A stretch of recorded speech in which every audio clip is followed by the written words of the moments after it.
Thomas Paine, Sam Adams, Benjamin Franklin. These men spoke up for what they thought was right. From their courage came such documents as the Declaration of Independence and the Constitution of the United States. From their willingness to speak what was sometimes unpopular but right, we enjoy such liberties as freedom of speech, the right to keep and bear arms, and freedom of religion. There are those who still wish to oppress our freedoms, and there are still patriots willing to stand up and defend life, liberty, and the pursuit of happiness. Men like Zeb Bell, who honor our founding fathers and what they stood for. It's now time for Zeb at the ranch, speaking up and defending your freedoms. Brought to you by Magic Valley Les Schwab Tire Centers and all of the other great advertisers on the program. And now, Zeb Bell. John has died. His lawyer is standing before the family and reads John's last will and testament. To my dear wife, Esther, I leave the house, 50 acres of land, and $1 million.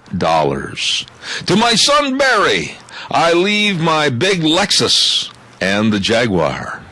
To my daughter, Susie, I leave my yacht and $250,000. And to my brother-in-law, Jeff, who always insisted that health is better than wealth, I leave my treadmill.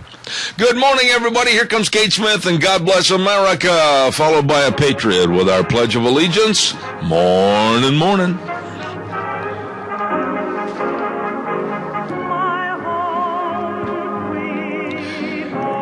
Thank you very much and welcome. Zeb at the Ranch on a Wednesday morning. Look outside. It is fantabulous out there. Look at that beautiful, beautiful sunrise.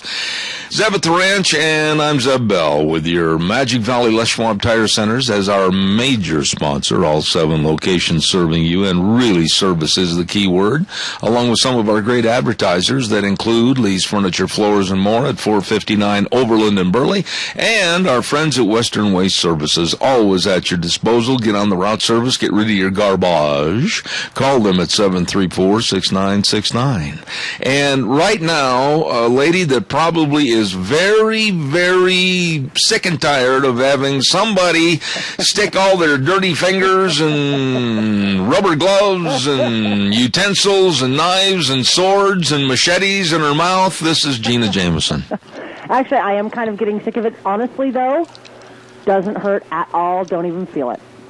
The root canal went... Somebody gave you a bottle of Crown Royal. I wish for a bottle of tequila. Anybody of you can bring me a bottle. The worm croaked, yes. But her jaw feels good. It actually feels really good. And so, because I was expecting maybe just a little bit of soreness and pain after I got done. But not a thing. It's perfect. So one more dentist visit to go, and I'm done for the year. Okay, now I know we've got old George calling in just a minute, and I know we got to hurry, but to the people over there that go by the radio station, evidently there's a girl that didn't like me very well yesterday. I told you were number one. Yeah, I'm turning in, folks, I got to tell you this story real fast. I'm turning into the radio station, and a car coming toward me, not behind me, but a car coming toward me. The girl leaned out and laid on her horn and gave me the universal sign that I'm still number one in everybody's heart and mind. And I said to my wife, what did I do? And obviously this has affected you deeply because I can tell in your voice that you're truly hurt. I'm absolutely ready to get on the carpet and just writhe around and cry and just absolutely have sorrowful tears. I don't know what I did. But anyway, she drove on by, and I'm sitting there halfway in the driveway of the radio station and half on the road, and then another guy come up behind me, and rightfully so, he honked at me. Yeah, well, you're still in shock from the first one. I was. You were number one. I was. Do we have a pledger? We have Carl on for the pledger. All right. Michael Rogers on for the weather. Great. Carl, go ahead, please. I'm running way behind. Thank you. I pledge allegiance to the flag of the United States of America and to the republic for which it stands, one nation, under God, indivisible, with liberty and justice for all. Hey, you sound pretty doggone good this morning, my friend. Well, that person that said you were number one. Yeah. She was showing you her combined IQ.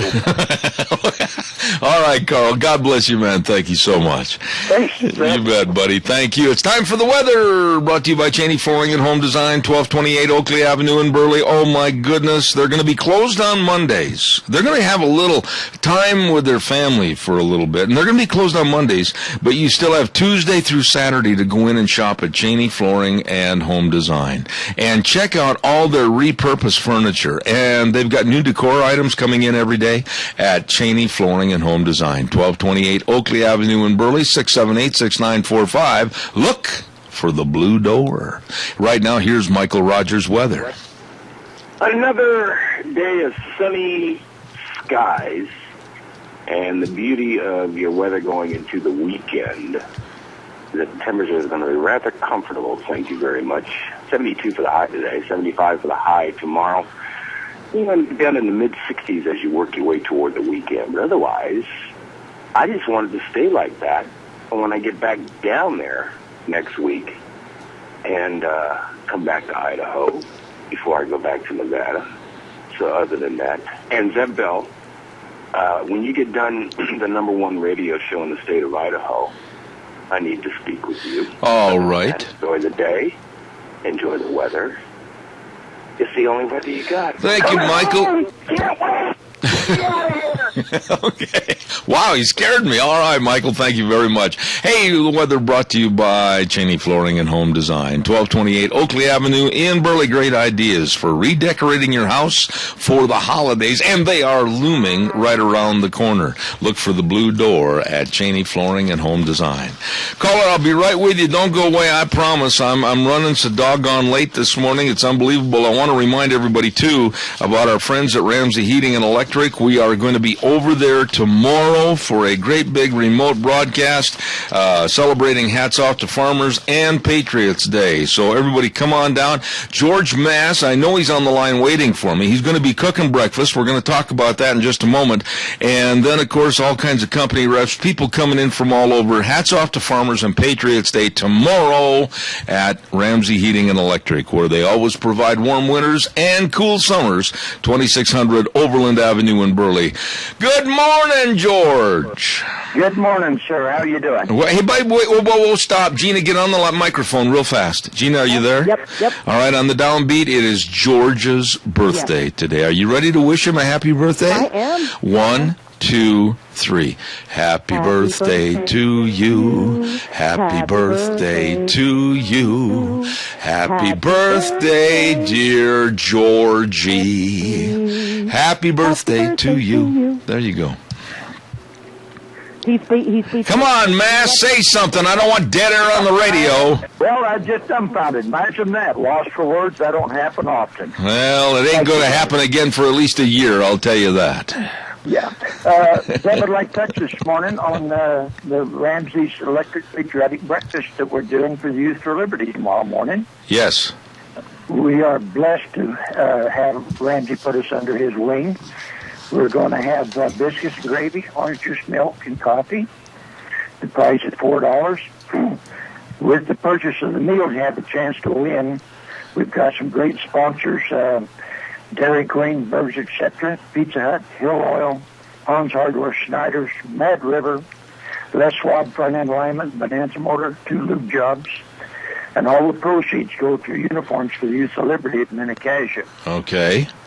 What we do with that money, we buy their hats and shirts, because a lot of these kids that wants to join, their parents can't afford the deal, so we want to go that extra mile to get them involved in patriotism. Absolutely. Now, you're going to have the grills cranked up and really heating things with some good food tomorrow morning. And what time are we going to start serving over there at Ramsey's? We start serving 7 to 9:30, or we'll run longer if people shows up. Well, by golly, I'll be there early because I got to get everything ready for the remote broadcast. George Mass, and you're going to bring that great big, 900-foot grill? Yep, we're going to have that little cook shack over and fired up and running. All right. George, God bless you, and have a happy birthday. Thank you, sir. How old are you, by the way? Pardon? I said, how old are you? Well, Gina told me I have 49 several times. Yeah, well, I'll tell you what, I also heard from your wife that at one store she stopped to buy the candles for your cake and they didn't have enough. She had to go to another store. Yeah, well, as long as I can get political, I'm not complaining. Okay, see you later, George. Thank you. Yes, sir. All right, hey, happy birthday to a very, very nice man, George Mass. That's going to be so much fun at Ramsey's tomorrow. Don't eat breakfast at home. Eat it right there at Ramsey's. Biscuits and gravy. It's fantabulous. He's going to start serving about 7 o'clock. Don't forget that, okay?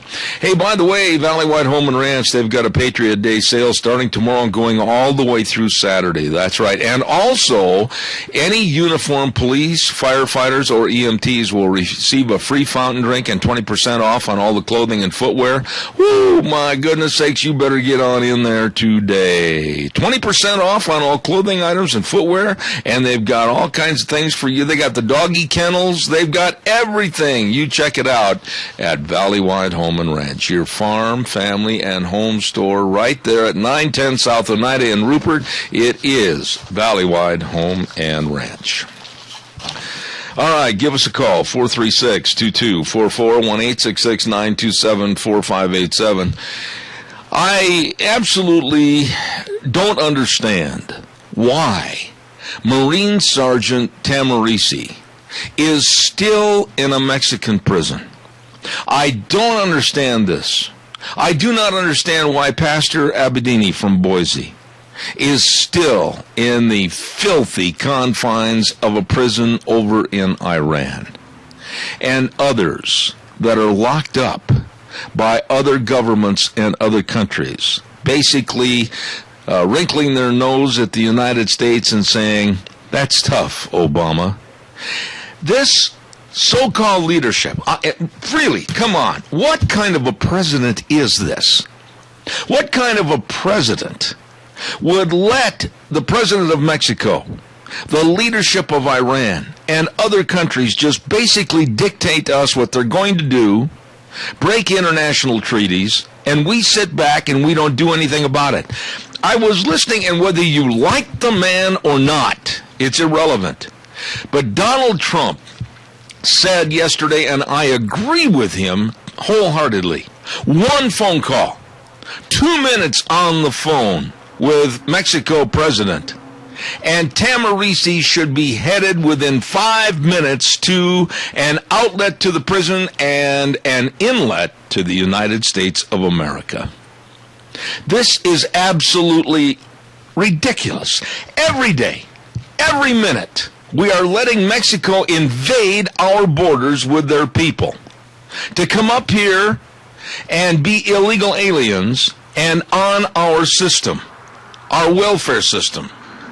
And we cannot get the release of a Marine that served 2 duties in Afghanistan, and this president won't even talk to the president of Mexico. I don't know about you folks, but this makes me absolutely irate. It's not theatrical. I was talking to some people last night, and I'm so doggone mad, boy, I had to watch my mouth there, that this president is absolutely not doing anything for us, the citizens of the United States of America. Caller, good morning. You're on the air. Good morning. You know, when you're born a Muslim, you act as a Muslim all your life, I guess. I think we're giving foreign aid to Mexico. If we are, it ought to stop now.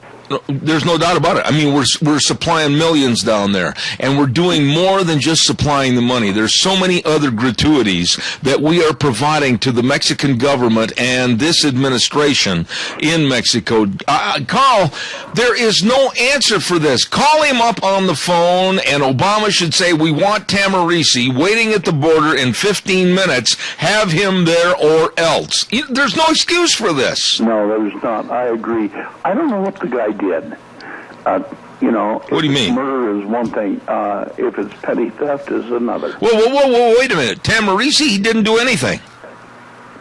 Oh, he must have done. No, Carl, he didn't do anything.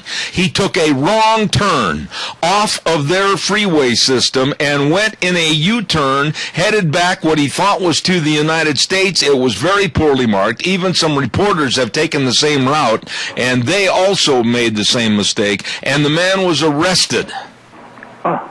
I I hadn't heard that. Well, it's the truth. I agree with you 100%. All right, Carl. Thank you very much. Obama, let's get busy and let's get that guy home. This is such a farce. It's such a joke to have a president standing in the Oval Office that is a complete joke to the rest of the world. Nobody cares about him. Knows our president is a joke. That's why we're not respected. Or one of the reasons. Amen. All right, Carl. God bless you, man. No, I mean, Tahmooressi, he took a wrong turn. Greta Van Susteren, one of the news reporters, was on the same route. It's extremely poorly marked, as are most of the roads in Mexico.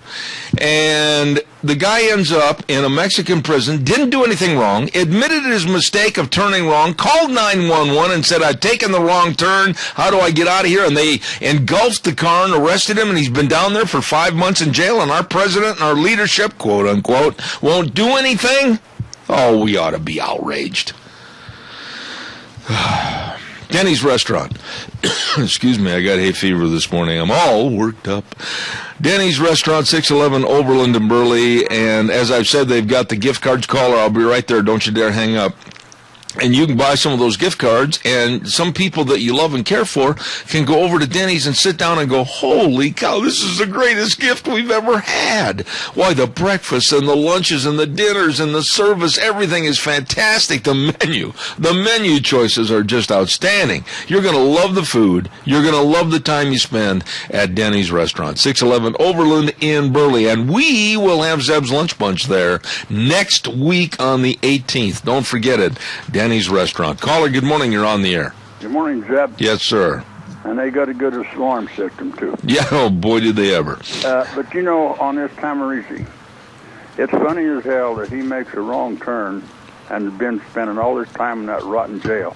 Yet 5 of their soldiers went across the state lines into the United States. He's returned in a day and a half. That's exactly right. Al, you are, and I've said this out of respect for you, you follow the news better than anybody else I know.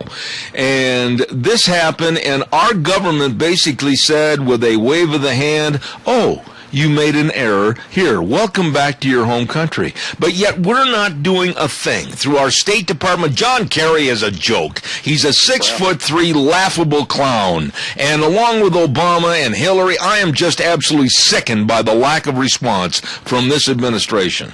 Well, just like his buddies when he was in Vietnam, he said he was one of the biggest, worst pieces of officers they ever had. And that's what I say. We got a rotten administration.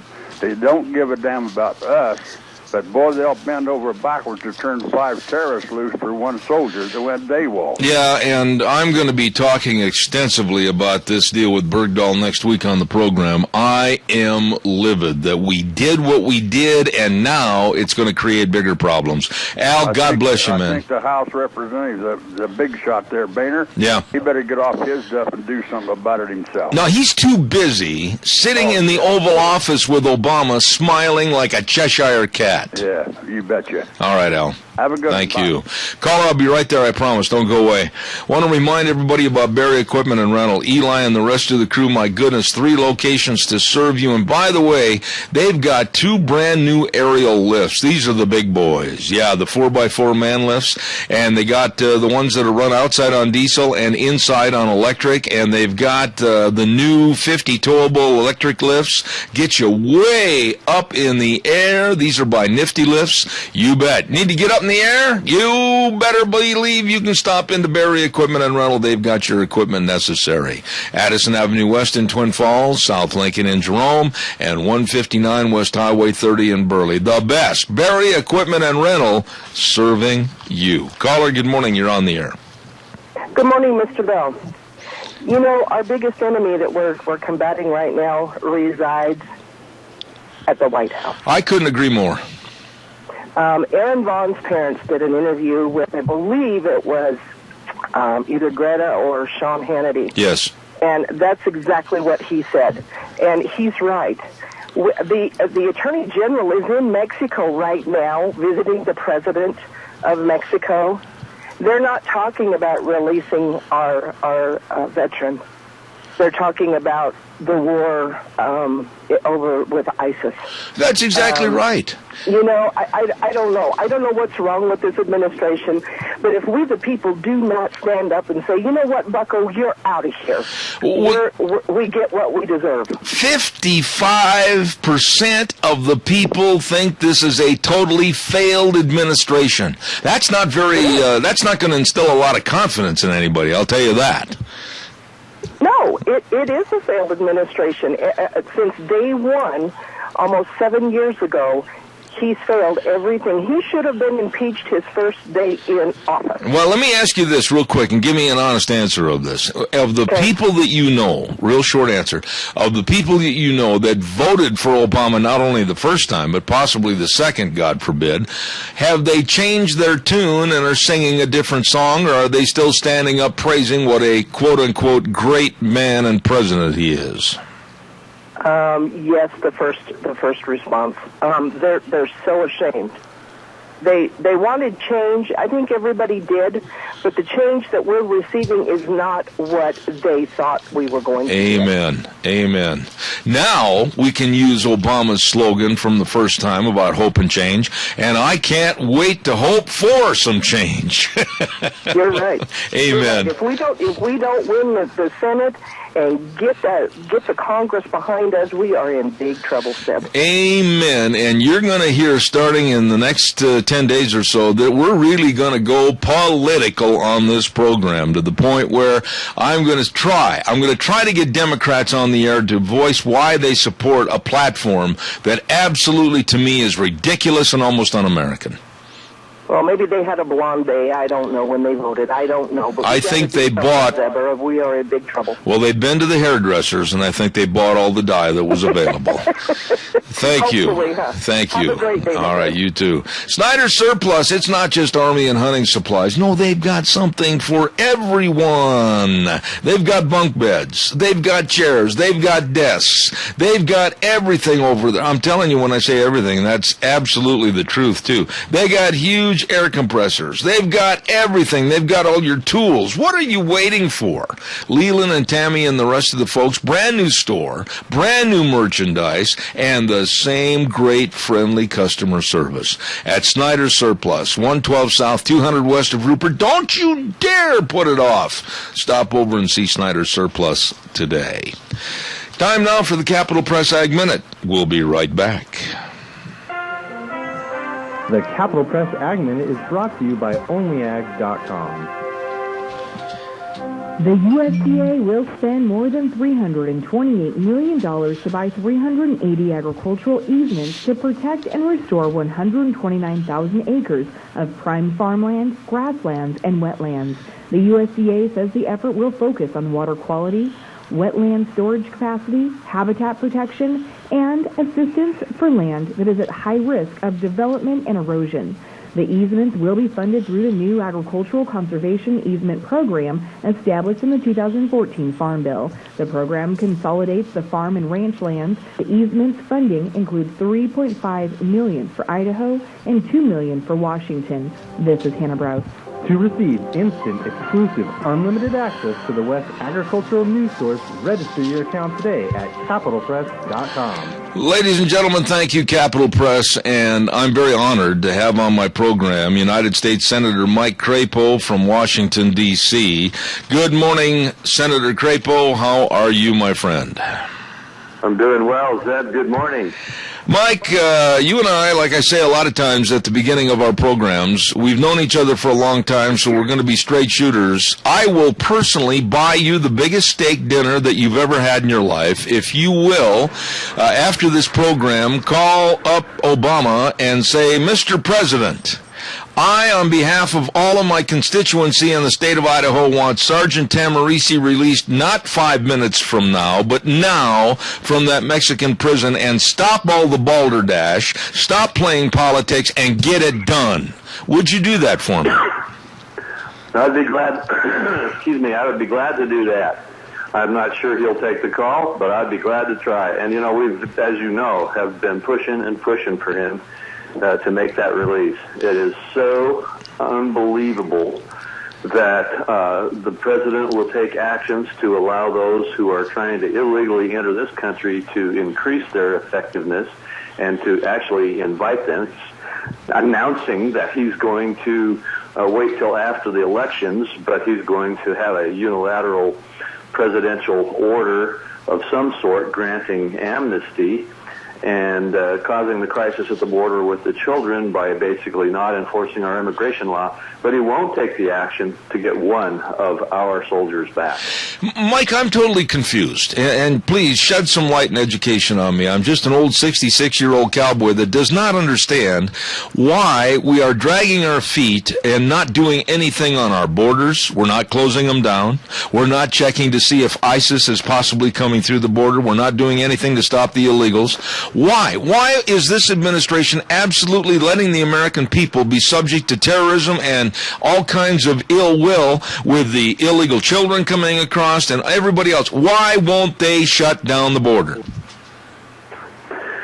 Well, frankly, Zeb, I believe it's because they don't want to shut down the border, and I believe, I cannot tell you this with certainty because I'm referring to what I believe the president's motives are. But I believe that the president wants to have an open border. He wants to have a huge influx of illegal immigrants into the country. And perhaps he ultimately thinks that that will help him and his party politically if they can get them registered to vote and increase the number of people voting their direction at the polls. I don't know why it is that he will not listen. And, I think you've probably reported this many times, but if you look at this crisis at the border we had with the children, the president tried to say that was a result of violence in the various countries where the children were coming from. The reality is the violence has been there for a long time. The increase started almost simultaneously with his announcement with another of his presidential proclamations that he was not going to be enforcing the border and enforcing our immigration law at the border with regard to children. Mike, I'm just so torn as to what's going on in this country. I'm a grandfather. I know you are too. And I'm very concerned for what's going to be happening in the next couple of years. Here we have an immigration problem where we don't know who's coming across the border and for what purpose. Now we have ISIS that this president absolutely dropped the ball on and said 6 months ago, oh, they're a JV team. They're certainly not Kobe Bryant. And now we have the fears that they could be with their terror cells in the United States and ready to commit mayhem. I mean, Mike, aren't you afraid? You're a United States Senator, but you're also a resident of Idaho and a father and a grandfather. I'm very concerned. I, too, am very concerned. And in fact, I've mentioned many times that I think that with the policies our country is pursuing right now under this administration, we literally see the American dream jeopardized. Our national debt has gone up more under this president than it has on all the other presidents combined. It's now almost $18 trillion. We see that the people around the world disrespect us, and the president's policies of appeasement have backfired. He's put us into a position militarily where we are not respected and where those who would harm us with military action are increasingly incentivized to be more aggressive. As you said, he has taken actions or inactions to make things worse. The fact is we don't have an energy policy. He won't allow us to open up the XL pipeline, and the list goes on. The problem is that elections have consequences, and Americans are seeing the consequences of electing someone who has such a very different vision of America right now. And I'm hopeful. I'm very hopeful that we will see some very strong pushback in the elections in November. I think this is probably one of the most important points that people can take from this concern that you raised, is that they and everyone they know should get out and vote in this election in November. Mike, tonight is a very, very big speech, supposedly, for Obama to turn perhaps the other cheek and show America that he can be a quote-unquote tough guy. You probably, as a United States Senator, have got forewarned knowledge as to what he's going to talk about. Is there really, in your opinion, going to be anything different other than what he's already given us as political rhetoric? I expect that he's going to have some pretty tough talk, and I expect that he will upgrade to some extent the response that he has had so far, and that he will at least start taking seriously the ISIS threat. But frankly, I'm not expecting to see anything dramatically new. I don't think he will announce any kind of boots-on-the-ground activity by the United States. And by the way, I'm not suggesting that I think that is something he should do. But I also don't think that he will announce much more than an increased effort, probably through airstrikes and other support of the governments that we would like to see strengthened over in Iraq.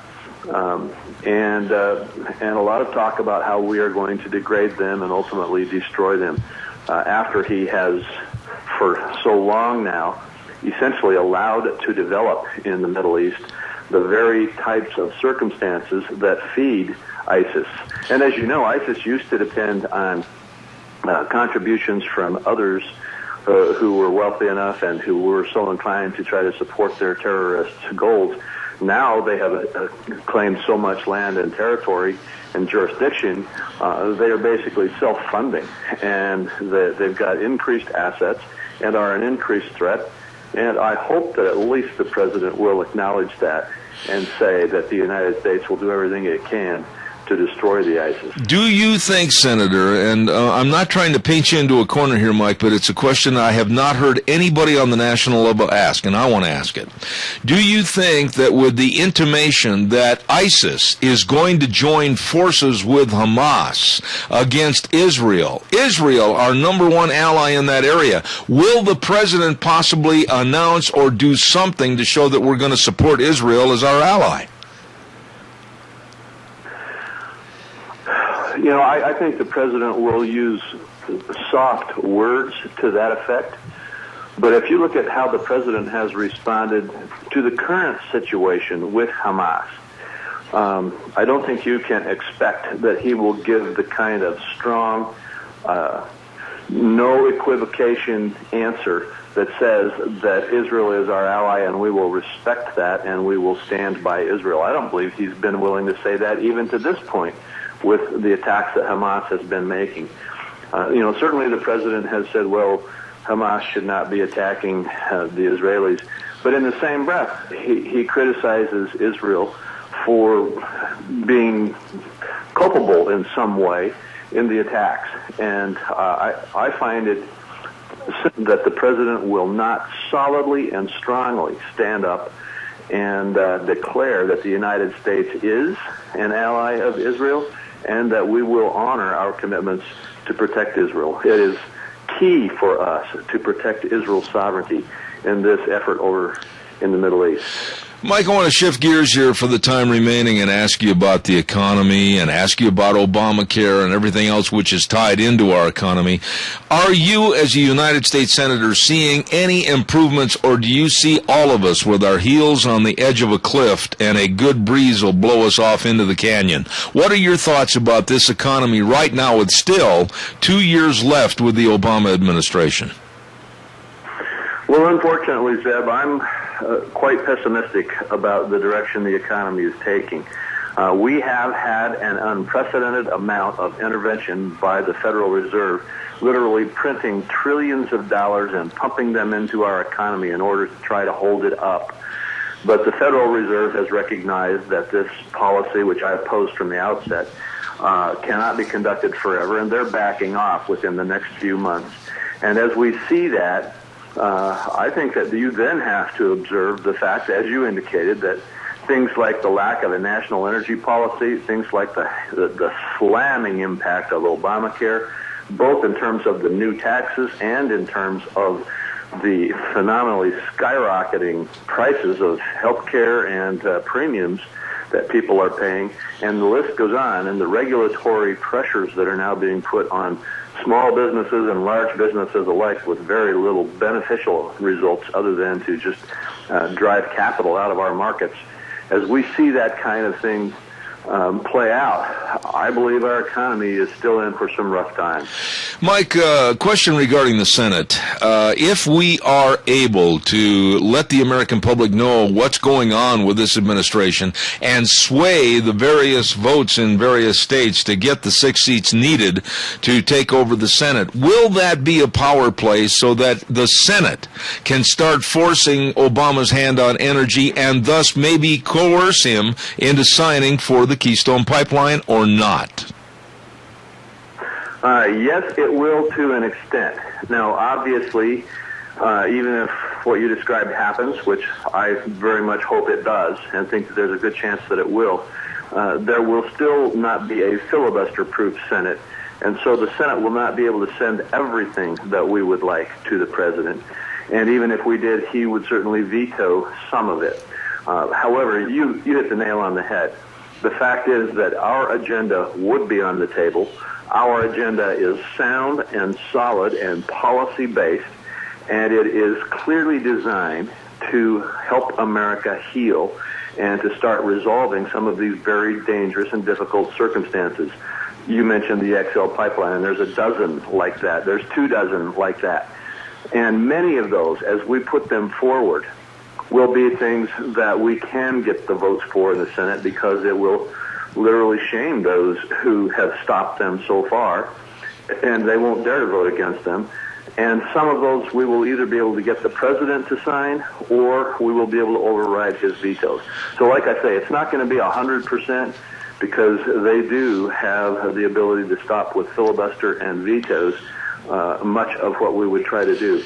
But the American people, I believe, will be very solidly empowered at that point to put pressure on senators and on the president, and we'll get a much better outcome, and we'll start making progress. You know, one last thought here real fast. Hillary Clinton, of course, on the stump for the Democratic National nomination, and she last week had a press conference, and she said, the biggest threat to mankind is climate change. And I sat back and I thought, how ridiculous when we have ISIS and other people around the world that want to blow us up. How can this woman say that climate change is the biggest threat when, in essence, we're seeing more ice on the polar caps, we're seeing less forest fires, we're seeing actually a cooling trend? Mike, please, I've only got a minute left. Tell us your thoughts about Hillary and that threat of climate change. Well, Hillary is showing that she is still part of that same vision that is pushing us down the road that we're on now. And, you know, back to the economic question in this context, one of the most significant dangers we have in terms of climate change is the reaction to it by our administration. They put on the table that they're again trying to cram through without congressional action is one that's going to destroy jobs, destroy American competitiveness, and do little, if anything, to even address the concerns that they seek to be addressing. And so I frankly think that it's just one more example of why elections are so critical. And I certainly hope that Americans have the same reaction that you did when they heard her talking that way. I want to tell you how nice it is to hear from you. I know that you had a little bit of a recess. Now you're back at them. And again, the offer stands. You call the office and tell Obama, let Tahmooressi go. And I don't care if you want it well done or medium rare. I'm sending the coupon for the steak dinner. I'll take it medium rare, and I'll give it a try. All right. Senator Mike Crapo, thank you so much. Thank you. God bless. Thank you very much. United States Senator Mike Crapo from the state of Idaho. And I'm serious. This is so ridiculous. I just wish that someone would walk up to Obama and, or at a press conference, whatever, raise your hand, and the president standing up there like the king and say, Mr. President, you, in 5 minutes or less, can have Tahmooressi released from that Mexican prison. Why aren't you doing it? Nobody's asking that question. Have we got a totally gutless media? Yup. Time for the weather. And the weather is brought to you this hour by our dear friends over at Mad River Laser. Nicole, my goodness, they've got a full line of promotional items for your business, in which I'm going to be enhancing those promotional items for Zeb at the Ranch going into this fall. Stay tuned. She's going to handle that for us. And also they got aprons. Yeah, everybody's got an apron, have an apron when you go into the kitchen to cook, even old George Mass. Well, I'll tell you what, price for a custom apron is $12.99, but if you mention my name, Zeb Bell, you get it for just $10. Hey, all of this and more at their new location, 502 East Street in Rupert, Mad River Laser. And now here's Michael Rogers' weather. Hello, everyone. Michael Rogers with Zeb at the Ranch. You know, I hope your weather is going to be like what it is today when I pull out of here in a couple of days and head back down to Las Vegas. That being said, right now you're working on Sunday and a high of 75. And when I looked at your forecast, it's going to be nice when I get back down there. But I'm going to be pulling out of here in a couple of days, returning back up here in April. Otherwise, I expect nice weather when I get down there. Looks like it's going to be that way. Have yourself a great day. Enjoy the weather. It's the only weather you got. Thank you very much, Michael Rogers. Weather brought to you this hour by Mad River Laser, 502 East Street in Rupert. They've got all the promotional items, everything, caps, water bottles, pens, knives, buck knives. Yes, sirree. Check it out at Mad River Laser. Of course, in Rupert. Really nice people. And also somebody else in Rupert you need to stop in and see or give a call to, and that's Sophie's Chatterbox. What a great place to eat. What a great bakery. Oh, they make wedding cakes and cookie bars and homemade bread and delicious cinnamon rolls. The cinnamon rolls. I get so many compliments. We send cinnamon rolls around to various businesses and people. They love them. They're fantastic. Sophie's Chatterbox, 530 East Street on the Square in Rupert, 436-0354. Really nice people. All right, give me a call. 436-2244, 1-866-927-4587. There are a couple of stories I want to get in here this morning. One of which, and when I heard this morning, I was just literally so upset. Lieutenant Colonel in the Army, Sherwood Barker, was walking his daughter to school, and he was wearing his Army camo uniform, okay? He was stopped at the door of the school by a security guard. Now remember, this is a 25-year veteran, Lieutenant Colonel Sherwood Barker. He was stopped at the door of the school, standing there with his daughter, by a security guard, and the security guard told him that he could not come into the school with his daughter because his uniform of the United States Army might offend some of the students and their parents, so he couldn't come inside. Whoa, Martha! One of our military, fighting for our country and the rights of others, is told by a lowly security guard at a school that he can't come in because he might offend students and their families. Well, Lieutenant Colonel Sherwood Barker went home.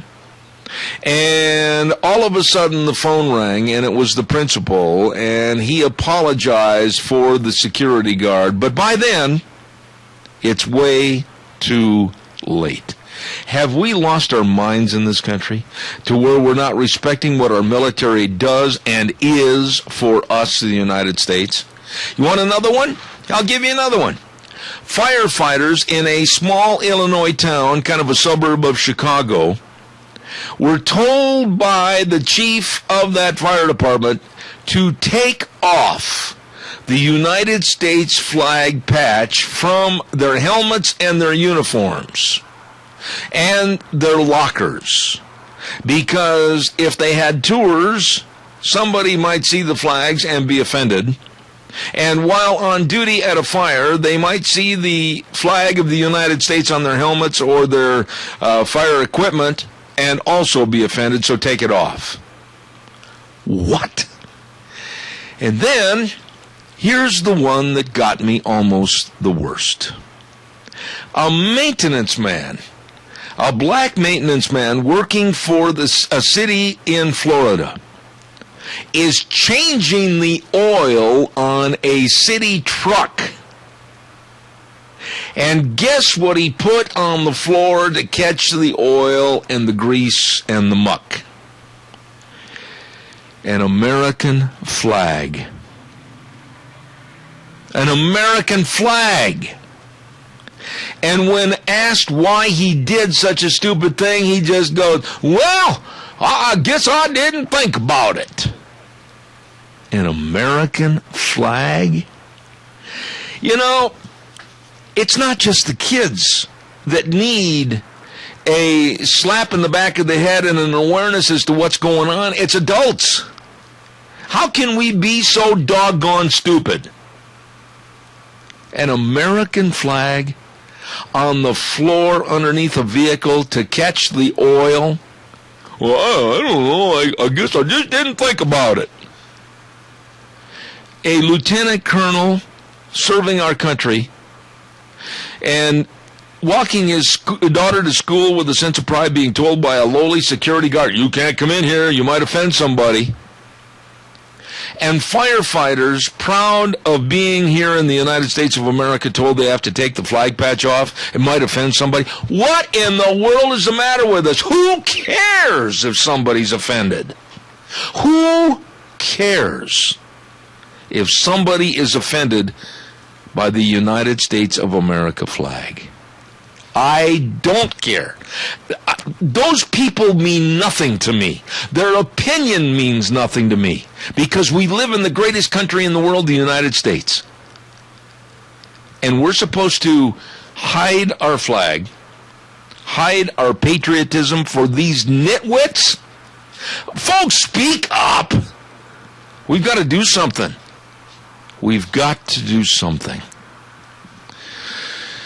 Whew. Saturday, Zollinger Quarter Horse Ranch 26th Annual Production Sale. This is going to be a fantastic sale with the best of bloodlines in the quarter horse industry. Always breeding for conformation, disposition, and performance. And a little bit later on, we're going to have, let's see, Jerry's going to be on the program. When is it? 10:30 this morning. And I want you to put it on your list to get up there at 1994 South, 100 East of Oakley at the ranch. Zollinger Quarter Horse Ranch, 26th Annual Production Sale this Saturday starting at 10 a.m. with the preview. For more information, you can go to ZollingerQuarterHorseRanch.com or call Jerry at 670-3833 or Linda at 862-3402. I'm talking the best of horses. Horsemen will not miss this sale. Zollinger Quarter Horse Ranch sale this Saturday.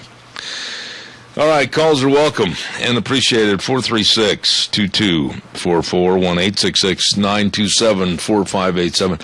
You know, really, what in the world is going on in this country that we have no pride? We can't show our pride in our country, our flag, our Constitution, our way of life. And I just can't believe that a fire chief would say, we better take the flag off, it might offend somebody. I can't believe that a security guard at a school would say, well, you can't come in here because you might offend somebody with that uniform. And I can't believe that somebody could be that dumb, I mean, honestly, that completely stupid, to use an American flag to lay under a vehicle and change the oil. Oh, boy. Big tire sale going on at your Magic Valley Les Schwab Tire Centers, all 7 locations. They've got all the tires that you're looking for, all the different tread designs for your different driving habits and the mileage that you put on. They've got them all. Terramax HT on sale, the Wildcat AT2 on sale, the Eclipse tire on sale for your cars, the Ultra Z900 on sale. Oh, my. You're going to absolutely love the tires. You're going to love the service, and they've got the best in brake service, the best in front-end alignments, the best in shocks and struts, the best in batteries. But I'll go back and say the best in service. They take care of you. Really nice people. Lane and Rupert, Dave on Blue Lakes and Twin, Mike and Buell, Mike and Jerome, the Twist family and Paul, John on Poline in Twin Falls, and Randy on Overland in Burley. Your Magic Valley Les Schwab Tire Centers. I'm shocked. I thought somebody would call and say something about a lack of respect for this country about a lack of respect for our flag, and it blows my mind. Good morning, you're on the air. Thanks for your call. Yeah, good morning, Zeb. You know what the problem is? We have things too good here in this country. Now, what do you think these people would do when they go down shopping and all of a sudden somebody sets off a bomb in a market? Or they'll go into a school and the next thing you know, got the same thing happening there. Then, at some point, they might appreciate the fact that we have people in this country that are willing to put their lives on the line to protect it. Amen. You know, go ahead. I know, I agree with you. I think maybe we do have it too good, but you know something? How in the world have we let our value system slip to the point where we're embarrassed about showing the American flag? We're embarrassed about a lieutenant colonel wearing his uniform to school. We're so stupid that we'd use a flag to change the oil under a vehicle. What happened to us? Well, you know, during World War II, when the enemy started infiltrating us, you know, they had the German Bund and all that stuff going on, enemy agents in there. The FBI was on top of it. They were getting rid of these people any way they could. That's not happening now. We're letting people infiltrate our schools, programming our kids to socialism and communism, and nobody's stopping them. I agree with you, Tony, but you know, here's the sad part about that story about that guy, that maintenance worker in Florida. Yeah. He retained his job, plus he's going to retain his $2,100 or so a month pension. And the guy ought to have been fired. He should have been thrown in the ocean for being so doggone dumb. Well, we've got too many of those people that are destroying this country, and it's people like him that are voting for somebody like Barack Obama or maybe Hillary Clinton, and that's where our danger is going to be. I agree. Election. I agree. I got to run to the news, my friend. Take care. God bless you. We'll be back in 6. ABC News coming up next, and we've got some really great guests coming up at 9:06. Doug Johnson, and then Kyle Olson at 9:30. Don't go away.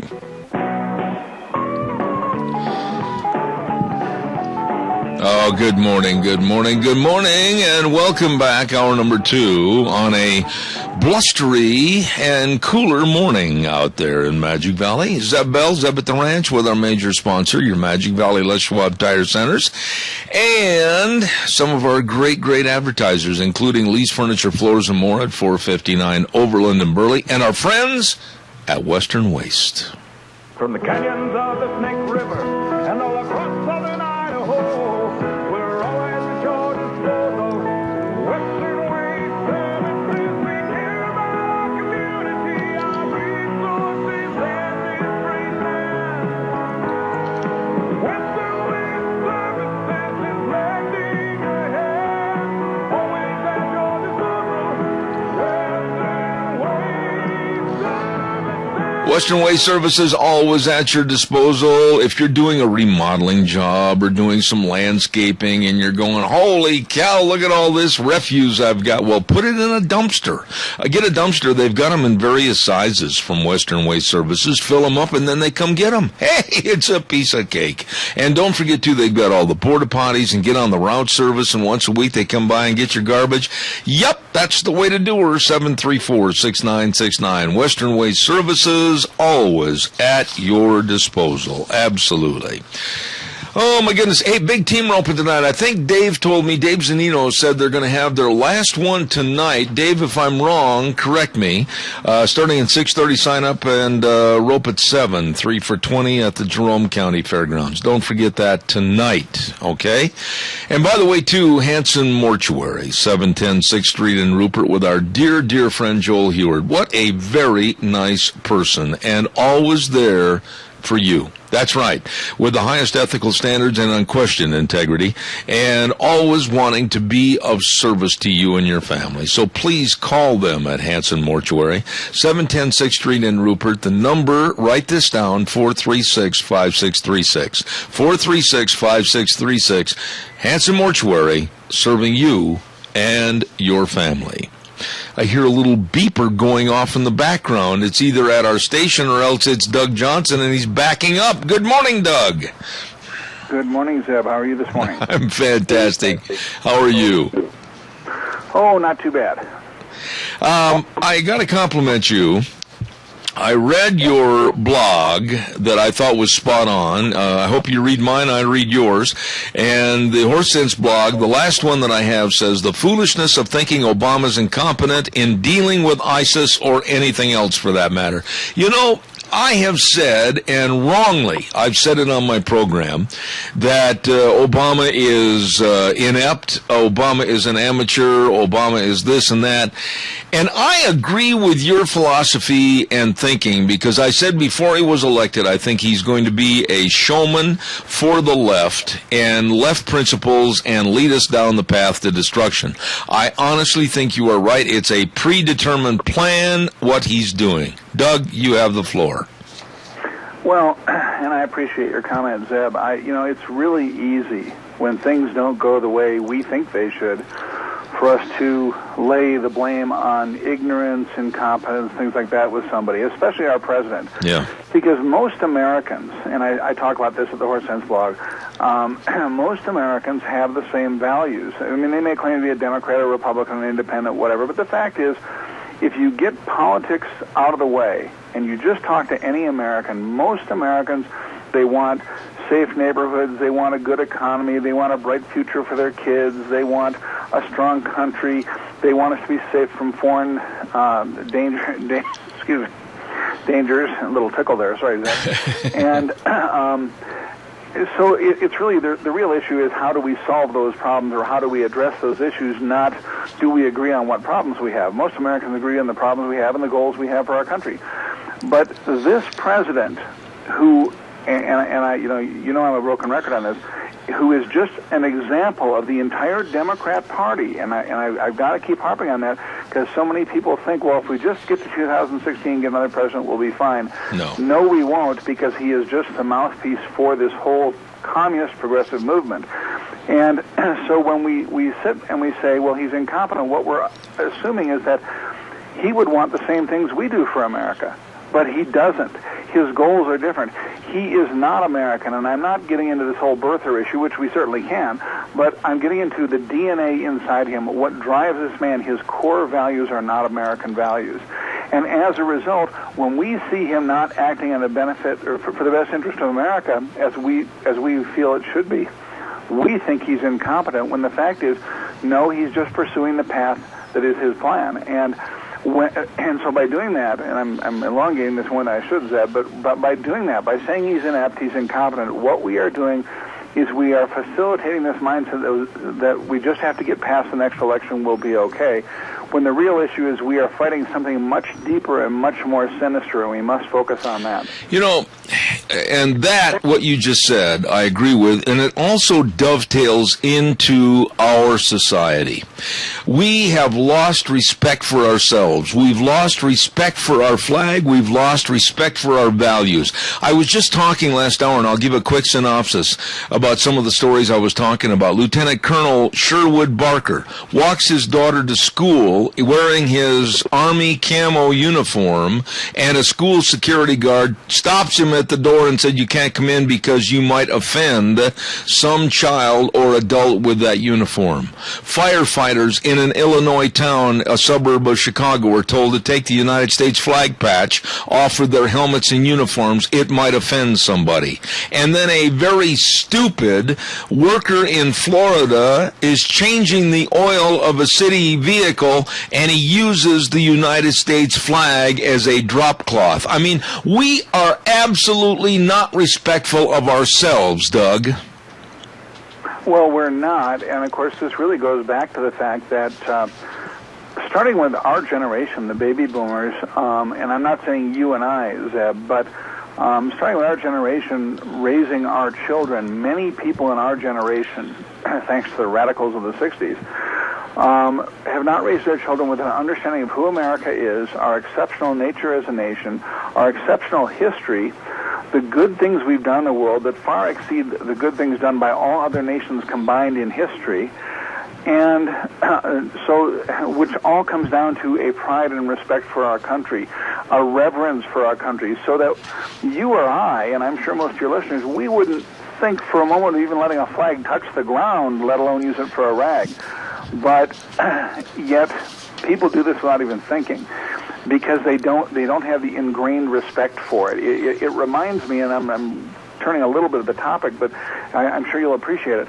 When I write about God, when I refer to Jesus, and I'm saying He, I always capitalize He or Him.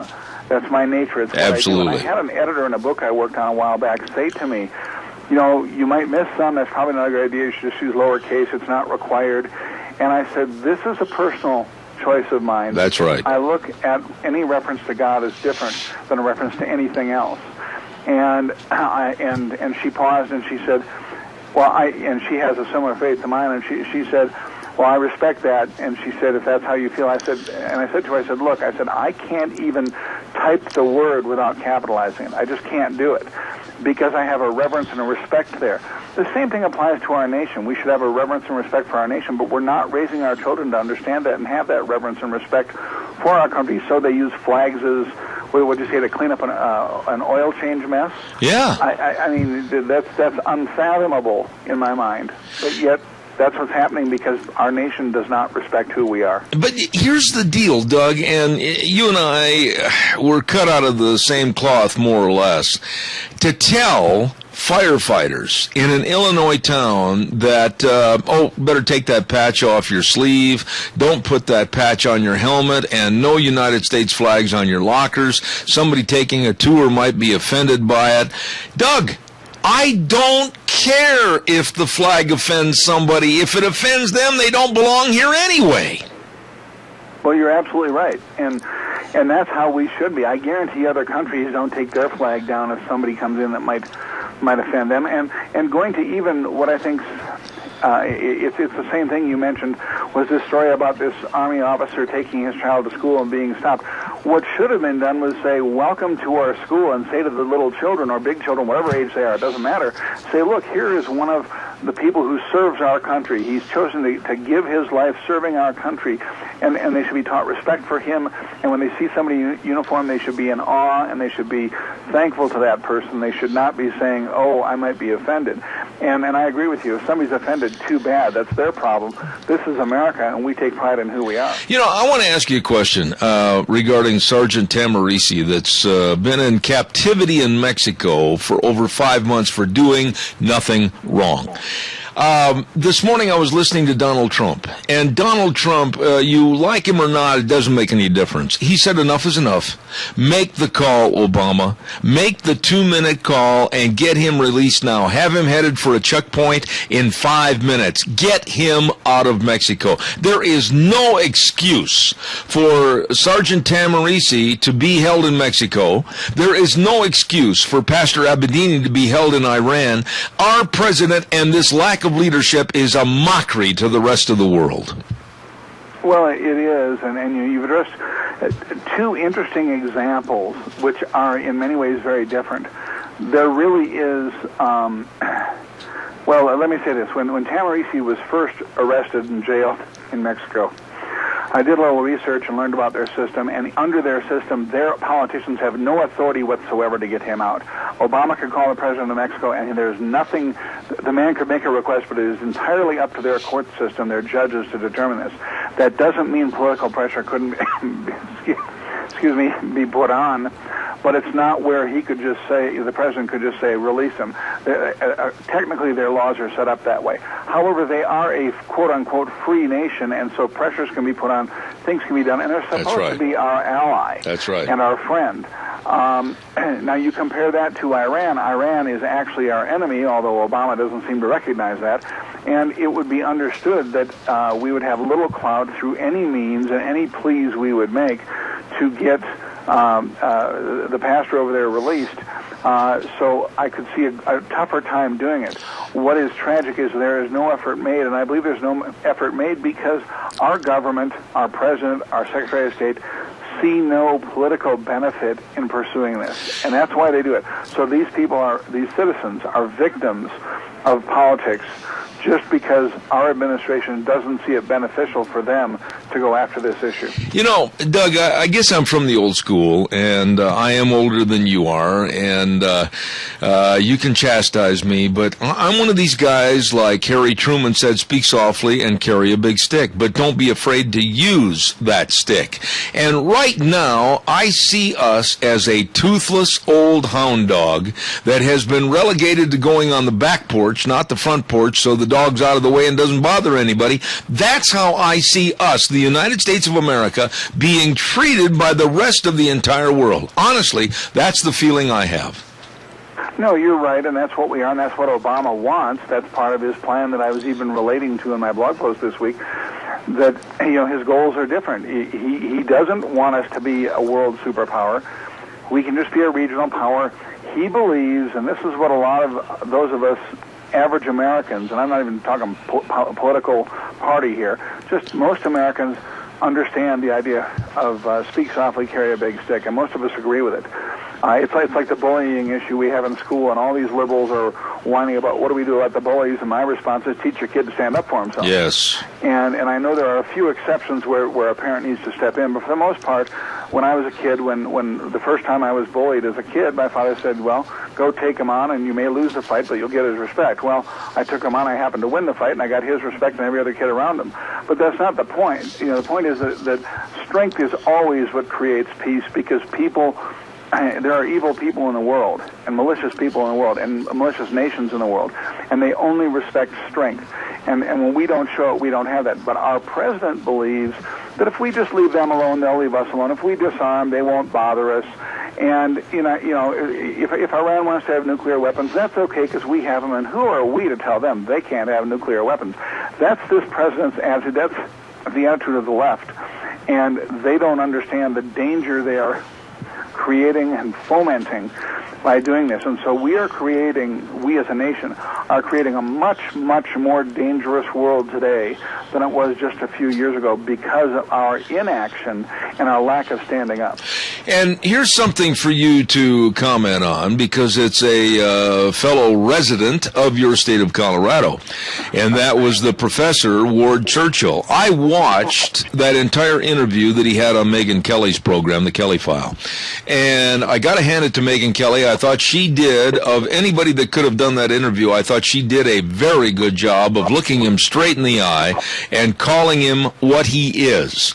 And what did you think about Ward Churchill and him and his philosophy, standing up in classrooms and advocating the demise of the United States of America? Boy, that is cold and calloused.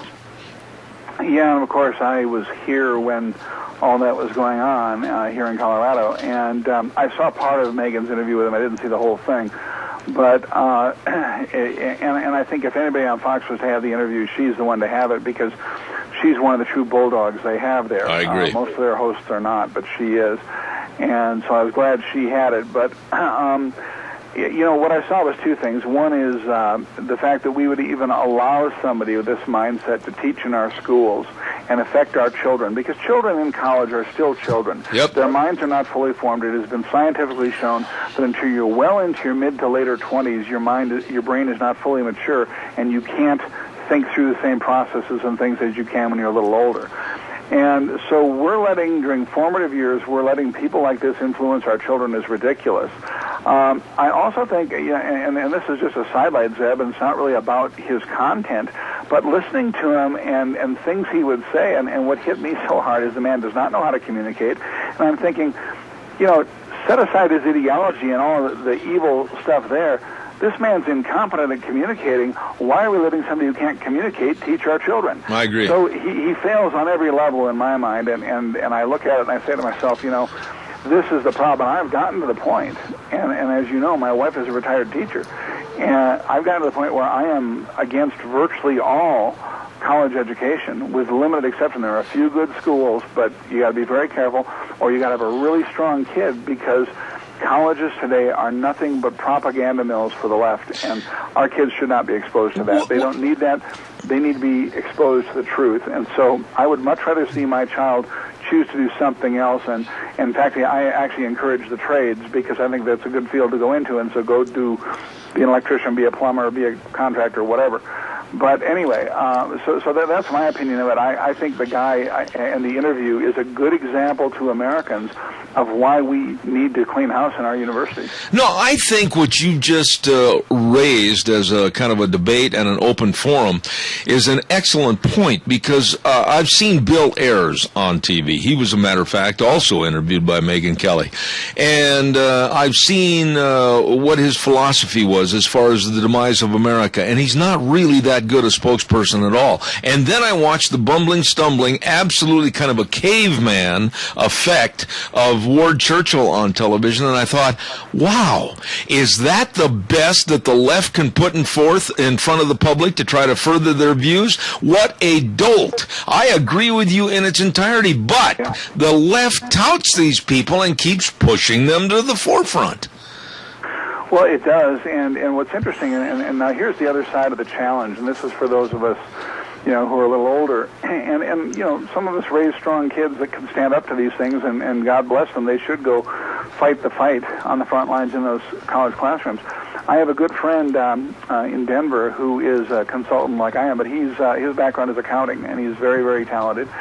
He's in our age bracket, Zeb, he's a baby boomer, and he actually, one of the things he does is he teaches at University of Colorado at Boulder, one of the liberal meccas in the country. Yeah. And in his accounting classes, of all things, he talks politics, and he brings it into his classes and examples and stuff. And he has had wonderful success at getting these students to start to think critically and start to question leftist ideas. And he's right there in the belly of the beast.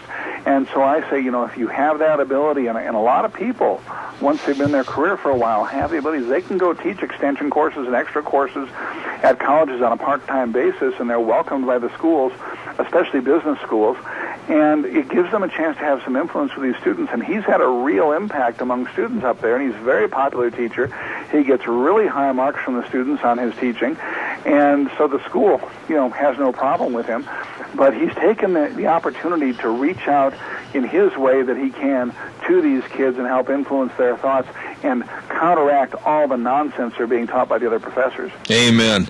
I look forward to Wednesdays and having you on the program. And give me a short answer on this, but I'm so concerned that tonight Obama's speech is going to be nothing more than just lip service and rhetoric and try to play John Wayne, when in essence he's been a buffoon and a clown for the previous 6 years.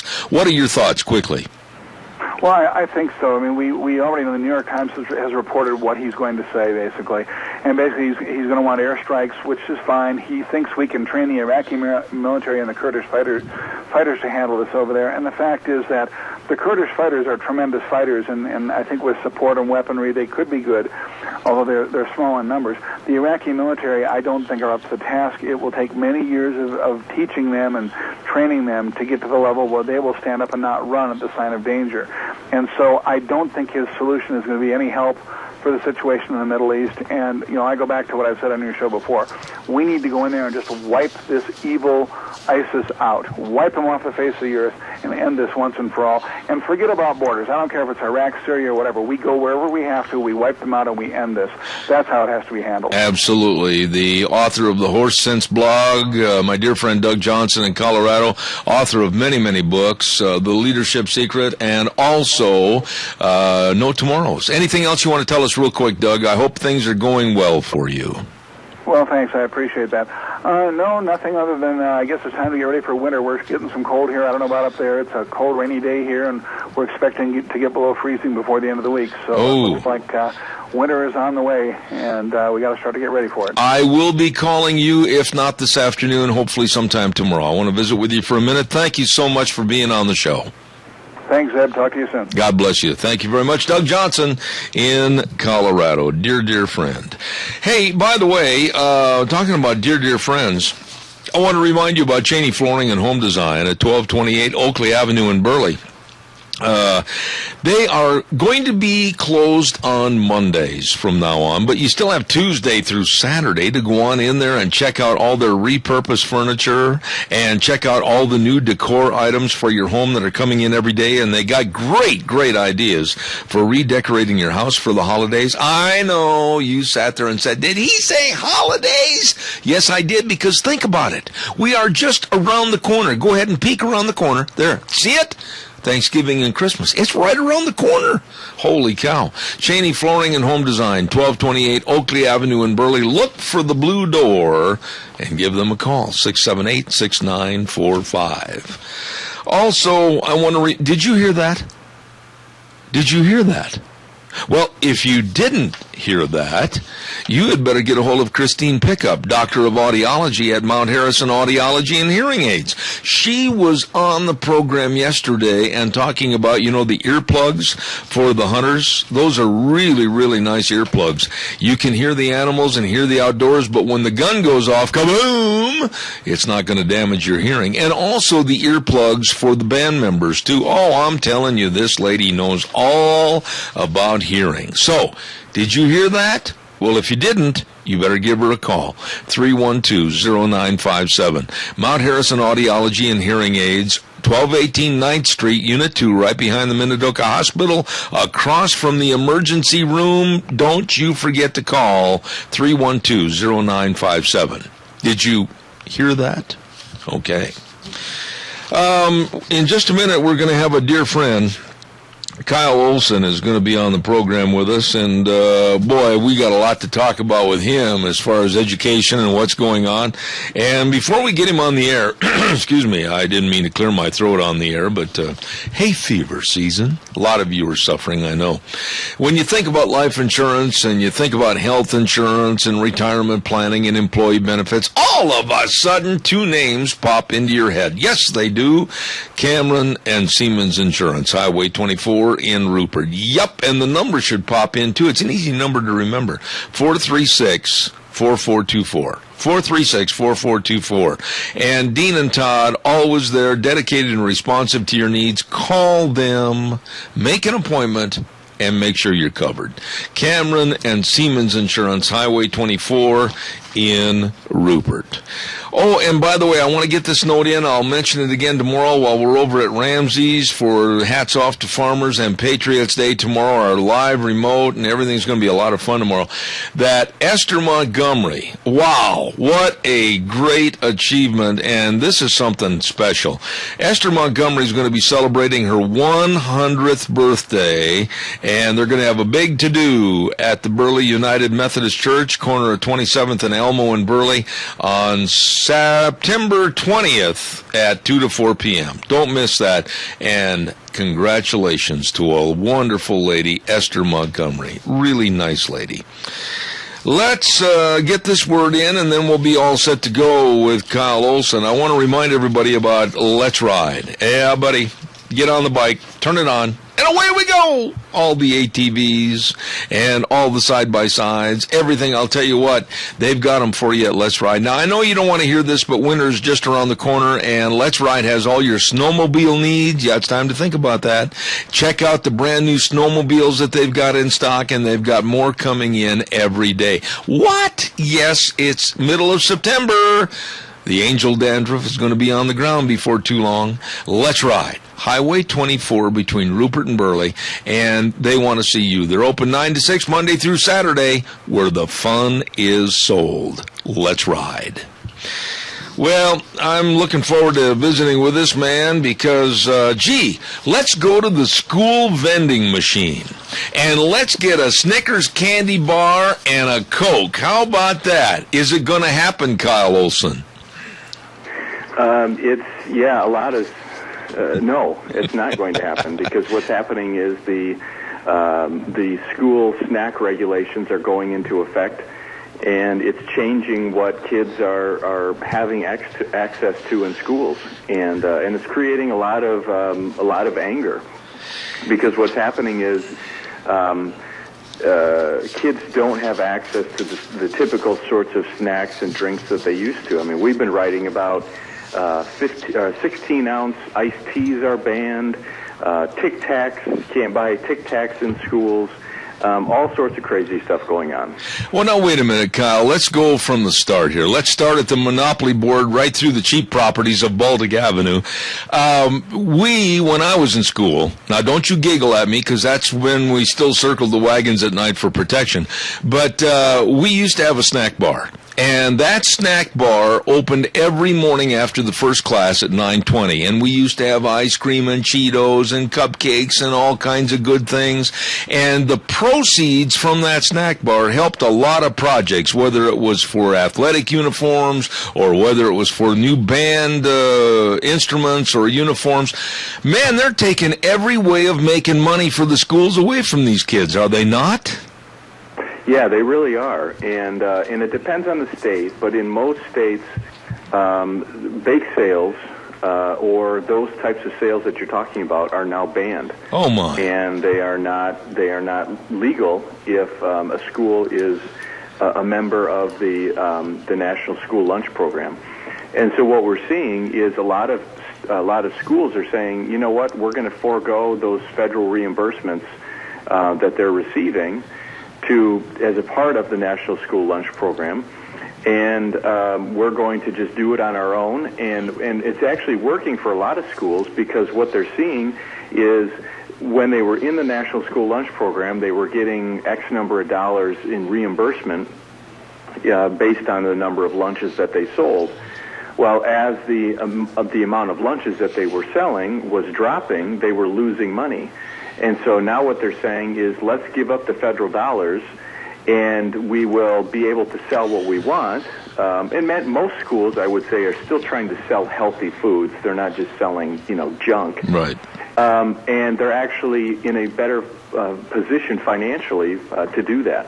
Kyle, let's back up, and I'm kind of going at this with the wrong approach, kind of a shotgun approach, but bear with me. What about also losing a bunch of money on just taking the tray and throwing the food in the trash? That also contributes to a huge loss financially. Yeah, that's exactly right. And because what the regulations say is that students have to have X number of ounces of fruits and of vegetables, and the school, in order to receive the reimbursement from the federal government, have to put it on the tray.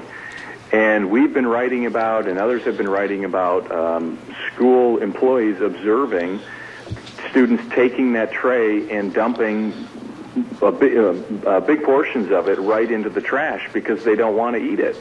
And to me, you would think the average person who has common sense would say that strategy clearly is not working. A lot of kids are just, throwing the food away. And so there's two things that we can do. We can either change our strategy and implement strategies that actually work, or we can force feed the kids. Those are really kind of the only two options. But so far, the feds aren't doing either one of those, and so we're seeing continued waste. Some estimates have been $4 million a day of food is being wasted, thrown away, and it will just continue on until more schools stand up and say, this has got to change. All right, but how do we do this? What are we talking about as far as federal backup money, if you will, going to the schools to adopt these insane principles of starving these kids to death or else throwing it in the trash? What kind of money are we talking about? Well, it depends on, there's a number of variables. How many students are in the school, which of course then kind of dictates how many students are actually participating in the program. And so it ranges depending on the size of the school. But, big schools, you're talking millions of dollars. Smaller schools, you're talking tens or hundreds of thousands of dollars. But like I said, what we're seeing is that when at least the schools that we're talking about and are being written about in other media, is that when they forego those reimbursements, they're actually in a better financial position because they're able to sell more things that kids are interested in buying, and they're able to make more profits that way. Okay, now most all schools have a dietitian that they've hired that understands all the do's and don'ts and understands what kids are going to like and understands the nutritional value, etc. When you figure the amount of money that's going down the drain or the trash can because the kids won't eat the stuff that's on that plate or that tray, and when you figure that if they had a local dietitian making meals for kids that they will eat and that they will fill their tummies with, that they can enjoy an afternoon in the classroom without having hunger pains, and then go to practice for football or cross country after that and not have to grab about 30 Snickers to get through till supper time, aren't we going to be a lot better off as a nutritional nation if we let the local people control their local needs?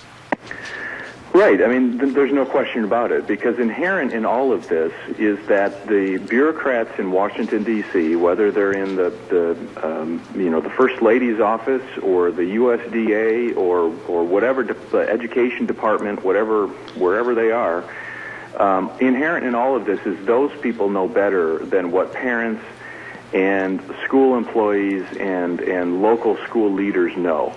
And so I think that's what's really kind of disturbing and bothersome to a lot of people, is they're saying, as a parent, I know what's best for my child. I know what their tastes are. I know what they're interested in. I know how to best raise my child. And same thing with school employees. I mean, a lot of the dietitians and the nutritional experts and those sorts of people, I mean, that's their job, is to make sure that the school is providing healthy lunches and all of that. And so why we need to hire all those people and then at the same time have these edicts coming down from Washington, D.C., it doesn't make a whole lot of sense. But you know, I think, and I know you talk about it a lot, this is the overarching philosophy of the people in Washington, D.C., that they want to look down their noses and tell us in Idaho and in Michigan and elsewhere around the country how to live our lives. Yeah. We have a caller with a question. Caller, quickly, go ahead, please, for Kyle Olson. Yeah. Is it illegal to bring your lunch to school and have home lunches or snack lunches if you prefer? No, it's not. And my prediction, because we've been writing about how bringing home packed lunches or going out to Burger King or something like that is on the increase.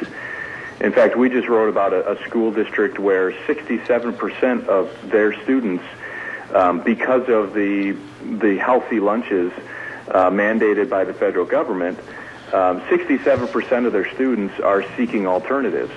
And so my prediction is that the next step for the USDA will be to regulate home-packed lunches. But at this point, the vast majority of schools still allow that. Caller, thank you very much for your question this morning. I appreciate it. Kyle, as a follow-up to what you made a statement of a little bit ago on baked sales with the possible proceeds going to help the school, what are the stipulations? Is it anything connected with the school? Does it have to be a bake sale on school property? Or what would happen if there were bake sales like, i.e., at the city park or at another special event or whatever, with the proceeds going to the school? Is that also going to be deemed illegal? No, those are I wouldn't say they're exempt, but they're not included in the regulations. And the regulations stipulate that the school day starts at midnight and runs through 30 minutes after the last bell. And what the regulations say is that no bake sales that they deem unhealthy, and there's fat content and calories and sugar and sodium and all of that. There's caps on all of those things. Any item that violates those caps would not be able to be sold from midnight until 30 minutes after the bell. All right. And so that's why we're seeing, the cupcake bans and the bake sales and those sorts of things. But what is exempt is if there are fundraisers where the food is consumed off campus. So you have pizza sales or cookie dough, those sorts of things, those would be exempt as well. All right, now let me ask you this. How did they figure the intake and the caloric content and everything else? Did they figure it as a one-size-fits-all through the Mama Obama edicts to where a first grader is going to be getting the same portions and the same protein levels and caloric content as maybe a senior in high school that's a fullback on the football team? Tell us how they broke that down, would you please? Sure. Well, they are one size fits all, but they do change by school type. So elementary and middle and high school are different. And but that being said, they are one size fits all in the sense of they don't take gender into account. They don't take physical activity or athletic, involvement into account or anything like that. And so that was one of the big concerns is that. You could have a member of the football team and a cheerleader are regulated the exact same way, and for a lot of people it just doesn't make any sense. I want to switch gears just for a couple of minutes, Kyle. I don't mean to put you on the spot on this, but you're very well versed on Common Core and what's happening. And I noticed on a map that was in the USA, no, it was in Newsmax magazine, pardon me, the other week when I received my copy, it showed basically the 11 western states, with the exception of Arizona and Utah, that have basically conformed and with open arms accepted Common Core. Are we seeing any changes to that?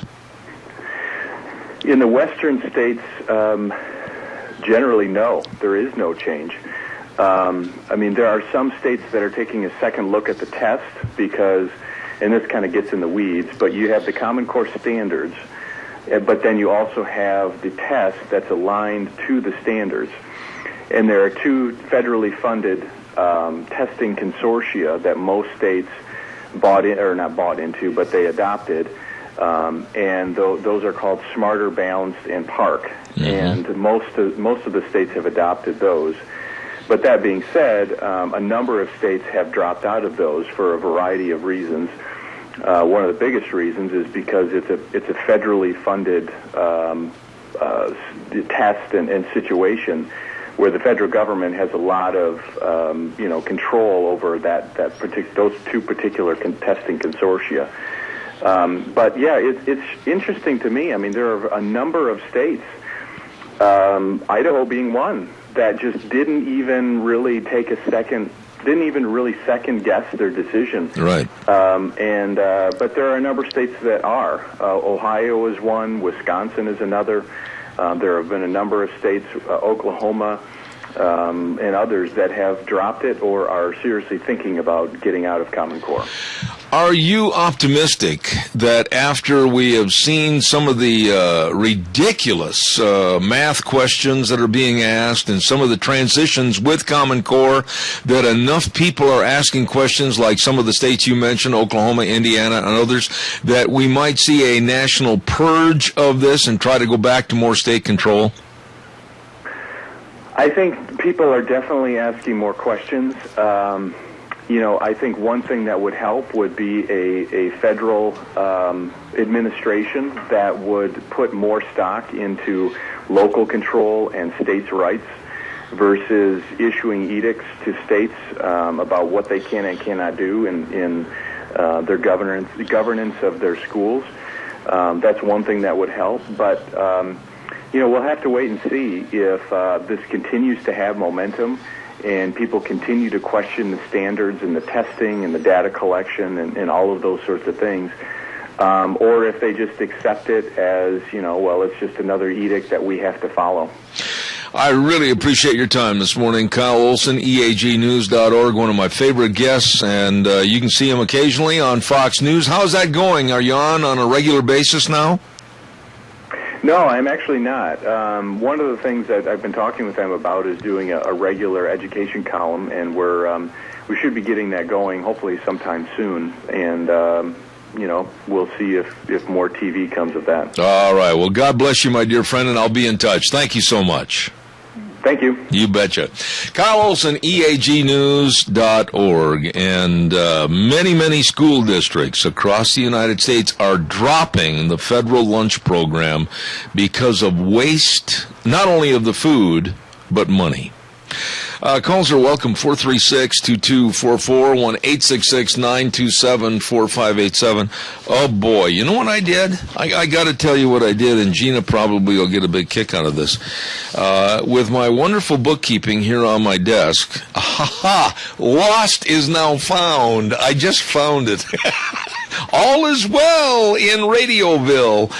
We can go ahead and have the weather right now. And the weather is brought to you by Lennox Home Comfort Systems, offering rebates on qualified Lennox Home Comfort Systems through our friends at Ramsey Heating and Electric. Yes, sirree, Bob, at 2600 Overland Avenue in Burley. Whether it's a gas furnace, air conditioner, or a heat pump, you and your family will enjoy the comfort. Call Ramsey's at 678-0459. Here now, Michael Rogers weather. Hello, everyone. Michael Rogers with Zeb at the Ranch. You know, I hope your weather is going to be like what it is today when I pull out of here in a couple of days and head back down to Las Vegas. That being said, right now you're working on sunny and a high of 75. And when I looked at your forecast, it's going to be nice when I get back down there. But I'm going to be pulling out of here in a couple of days, returning back up here in April. Otherwise, I expect nice weather when I get down there. Looks like it's going to be that way. Have yourself a great day. Enjoy the weather. It's the only weather you got. Thank you, Michael. Brought to everybody by Lennox Home Comfort Systems through Ramsey Heating and Electric at 2600 Overland Avenue in Burley. And, of course, where they provide warm winters and cool summers. And tomorrow, we're going to be there early in the morning. And you better stop in, too, for breakfast at 7 o'clock at Ramsey's. Biscuits and gravy. George Mass going to be the Chef Boyardee. And then, of course, we're going to have our live broadcast there for Hats Off to Farmers and Patriots Day tomorrow at Ramsey Heating and Electric at 2600 Overland Avenue in Burley. Oh, Gina, how are you this morning with your, I think we're going to call you Miss Root Canal. Or Queen Dentist. Either one will work. Now, you don't have to go back, do you? One more visit on next Tuesday. You got to go back again. What are they going to do this time? They're going to be working on another tooth. Holy smokes. Which could be possibly a root canal, but hopefully they'll be able to save it so we don't have to do a root canal, but it's slated for next Tuesday. And then it will be done until March, and then in March I'll go in and have my crowns put on. Oh, my goodness sakes. So you're going to be crowned as Miss Queen Root Canal. Yes. Dun, dun, dun. Hey, I got a question for you this morning. Sure. Before I do my next commercial break. Okay. Are you one of these PC, politically correct people that if somebody says, well, now, Gina Jameson, we don't want you to say that anymore. We think that it would be inappropriate for you to Washington Redskins or anything else. We don't want you to say that. What would you do if somebody came up and told you that? I would tell them that they're number one in a not so specific way. Yeah. Did you hear this political correctness against the Washington Redskins football team? Almost 80% of the people in this country are telling the NFL and are telling Daniel Snyder with the Washington Redskins, leave the name alone. Yeah. Almost 80% are saying leave it alone and tell the other 20% to take a long walk off a short pier. But did you hear what one of the main franchise jewelry stores is doing in the Washington, D.C. area against the Redskins? They are taking all the Redskins jewelry, all the wristbands, the jewelry, the rings, everything out of the store, and they won't sell it because being a Washington Redskin fan is no longer politically correct. Wow, they're taking that the wrong route because if they really wanted to make a lot of money and cash in on this, they would. I personally, and I mean this when I say this, and hold me to it, audience, but next week I am personally, even though I am not a fan of the Redskin team, I'm a Green Bay Packer fan, but I personally am going to go buy a jersey and a cap in support of the Redskins because I absolutely do not believe in political correctness. I don't, in this instance, absolutely not. I don't believe in political correctness. I think that they should honestly leave the Redskin name. And for all of our football fans out there, support this. Seriously, support it. Well, there's been people that have run into conflagrations on the East Coast for wearing a Redskins jersey. There have been people, because they were wearing a Redskins cap or a jacket or whatever, they've got into a few fisticuffs, etc., with the politically correct crowd. This has been an established football team for almost 80 years in this country, and now all of a sudden, because of a few troublemakers, and quite frankly, Gina, that is correct, a few troublemakers, all of a sudden it's not politically correct and people are suffering for it. This is my question. Where do these politically correct people hide? Because I've never seen any of them. They don't really spend a lot of time talking to you or I. Apparently not. No. We're not at the top of their list. But I think that they need to go away. Wherever it is that they hide, they can crawl back under the rock from whence they came.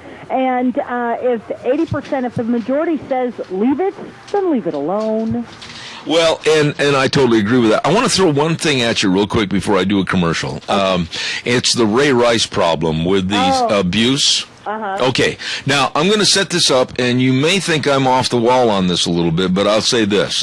Ray Rice and what he did to his then-girlfriend was absolutely deplorable, punching her, okay? Okay. Now, let's set the scenario. In the elevator, as you can see, she and he got on the elevator, and if you watch the video really close, she started spitting on him and pushing him, and that's when he turned around and I think just absolutely got out of control and decked her, okay? Okay. But the NFL had issued him a couple of games suspension. And everybody came down on Goodell, the commissioner, and the NFL for not being harsh enough. Mm-hmm. And then this week they came out and literally forced the hand of the Baltimore Ravens and said, you got to kick him out of football, you got to really show punishment, and they admonished him from the team and they have fired him. But here's my point to you. Mm-hmm. Since that video, he and her became man and wife. Yes. They put everything behind them and are trying to make this work. Mm-hmm. Is society really helping him or her by cutting off their income, cutting off their future supply of income, and basically biting off the hand that's going to feed them and their family in the future? Well, my brother and I were talking about this last night, and he was of that same spin. Now, let me say this first. Of course, he was banned indefinitely from the NFL. Yep. I think this entire situation is pathetic, on both of them. Number one, for him assaulting her. Number two, for her being weak enough to marry the man who assaulted her. That being said, a 2-game suspension probably would have been fine. Make him go through some anger management classes. Make them go through marriage classes. Absolutely. In that vein, do I think that they should have basically cut off their money? No, I don't think that should have happened. However, there does need to be some restitution done on behalf of Ray Rice, and maybe he should get out there and do some public service announcements against domestic violence. Absolutely. See, now that's exactly where I was headed. Are they really doing justice to this situation because they're going to create more stress in that particular family because now he's unemployed? Yep. And they are married.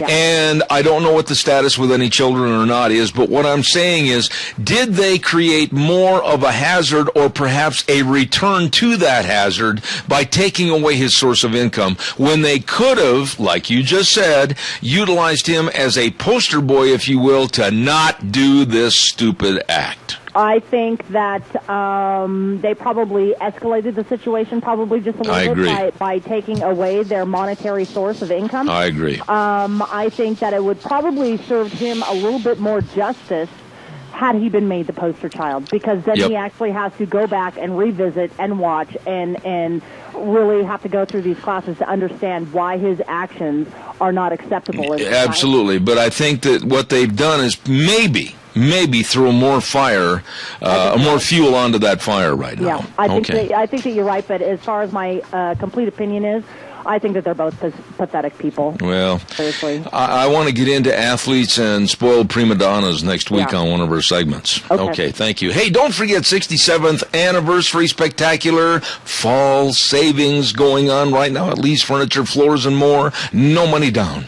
No interest until June of next year on approved credit. Don't forget, everybody, they're waiting to serve you, so check it out today with the best in dining room sets, bedroom sets, beds, mattresses, everything. They've got it all for you. Complete rooms made simple for you at Lee's Furniture, Floors, and More. You stop in and see them today at 459 Overland in Burley. It is Lee's Furniture, Floors, and More. We're going to take a little break, and then when we come back, we're expecting to have attorney from Elko, Grant Gerber, talking about a nationwide ride to protest the BLM and their cutbacks on grazing.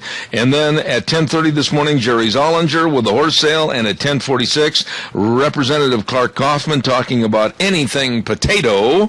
And we've got all that coming up on Zeb at the Ranch. I'll be back in a few minutes.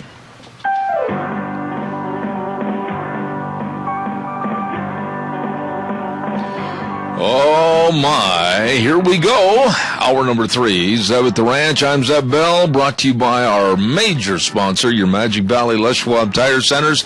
All 7 locations serving you, along with some of our great advertisers, including Lee's Furniture, Floors, and More at 459 Overland in Burley, and our friends at Western Waste Services, always at your disposal. Get on the route service today. Call them at 734-6969. We'll have our guest with us on the phone momentarily, but I want to talk to you real quick about the Chadwick Sports Grill. Great eating. Today's special beef stroganoff, served on egg noodles with garlic toast and super salad. It is going to be delicious. It always is. You're going to love the menu. You're going to love the specials. You're going to love the people. You're going to love the environment of the Chadwick Sports Grill, 139 West Main in Burley. Good food. Right now, let's go to the phone line, and an old friend of mine is on the other end of the line, emphasis on the word old, and that, of course, is Elko attorney Grant Gerber. How are you, my friend? I'm good. How are you today, Zeb? Well, if I was any better, I couldn't stand it. You're always involved in something. You're always sitting at your desk, grinning like a Cheshire cat. What are you going to tell us about this morning? Well, we're riding out of Bodega Bay. We're galloping along through the surf and then going to turn east to Washington, D.C. to carry those petitions all the way to Congress. Now, when you say petitions, are you trying to tell me that you and a grassroots effort, a horseback, are going to try to change the way the BLM has grazing and other rules and regulations? We're not going to try. We're going to do it. Attaboy. Well, tell us more. Every horse and rider will be going 5 miles, and then passing it on to the next rider for another 5, and we're going as hard and fast as we can. We expect to make the ride in about 20 days. Oh, my goodness. Now, give us some time frames. When are your group, are they going to leave California and start heading east? We ride out of the surf on the 26th of September, and we'll be arriving in Washington sometime around the 15th or 16th of October.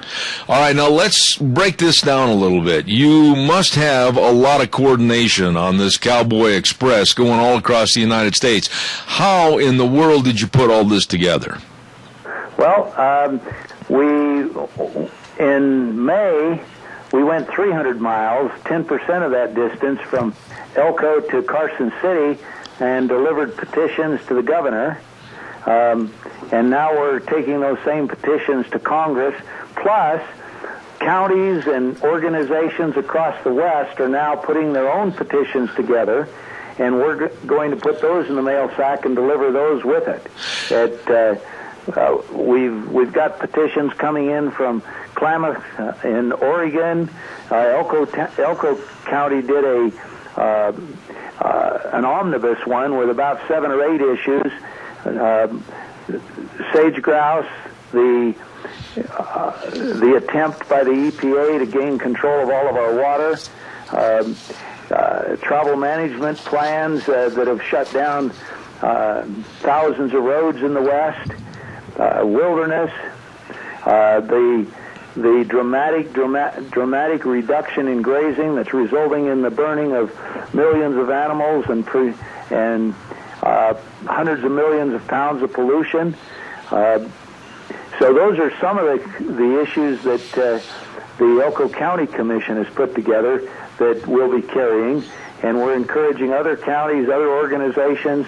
Your friend Jack Euler is working on one for the sportsman for, what is it, sportsman for fish and wildlife. Wildlife. Right. And we expect to have a petition from him. So there's a bunch of them. Well, now let me ask you this, Grant, and I'll ask you some specific questions. It takes a lot of people. It takes a lot of coordination. How are you getting all the riders and the horses and the route and all that? How are you getting that all taken care of? Well, people are volunteering. We don't have any volunteers from Idaho yet.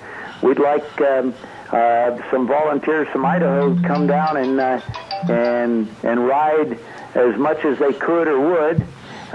Anybody that rides has to be committed, because they have to have a horse that'll cover 5 miles at about 12 miles an hour or better, so that we can keep our speed up. And we're going to be going along I-80, so some riders from Idaho could come down and meet us, in Elko or Wells, or come down to Salt Lake City and help us on across Wyoming.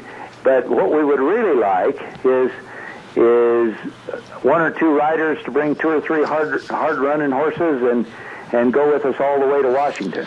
So it's going to be, for lack of better terminology, it's going to be kind of a reverse on the Pony Express, right? Yes,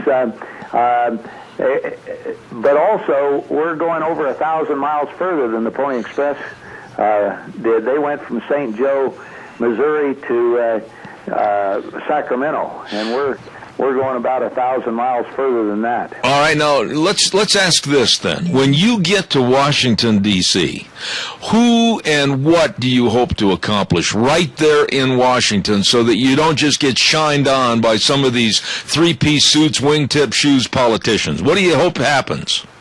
Well, there's congressmen from Utah and especially some of the staffs of congressmen and senators that are interested in helping, and we don't expect too much of a reception at that point from most of these politicians, most of the congressmen and senators, because it's election time and they're out in their districts. We are expecting that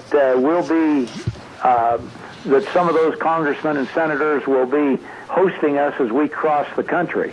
We've already got some indication of that, and we're expecting. We've already gotten lots of support, but we're expecting lots more support to develop as we get ready, and then also once the ride gets started, even more support will develop. So we're expecting a lot, and we are determined to make change.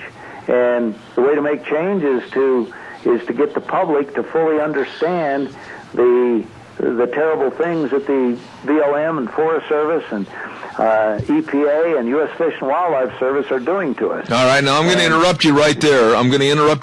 Grant, because of a lack of time, and also I want to let you know that we have Eddie Ann Filippini on the voice track with us, and we're going to get her on the air right now. So stand by, Grant. Don't hang up. Stay with us on the line. And Eddie Ann, good morning. How are you? I'm doing well. And yourself? Doing great, and it's nice to hear from you. And I want you, if you would, to give us a short summation as to what the BLM tried to do to you as far as your ranch and your family earlier this spring to cut you off on your grazing rights. Tell us a little bit about that story, please. Well, in February, we have a small permit on Mount Lewis, and the permittees in that allotment went in to have a permittee meeting, and we were told then that allotment would not be open to grazing. They told us that it needed rest, and they would not allow any grazing, and that maybe, just maybe, in October, November, we could turn some cattle out. So that's when all of this started, as far as trying to get the public attention to the tyranny that was happening here. It's because the allotment is over 54% private, and all the waters are private. So it's devastating. We were issued a full force and effect decision on our two main allotments in 2013. Dan and I were forced to remove all of our cattle from those two allotments, about 900 head. All right. And we're still off. So now, Eddie Ann, let me ask you this, and pardon my interruption. We've got a little delay here on the phone line.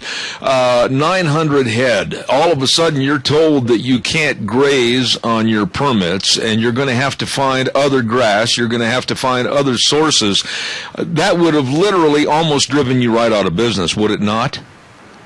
It just about did. We lucked out and found some pasture for about 600 head, and we brought the rest home, which we summered them here on the dry dirt and fed them hay and calved them, and we had to sell quite a few. It was awful. It was just horribly awful to see livestock suffer like that.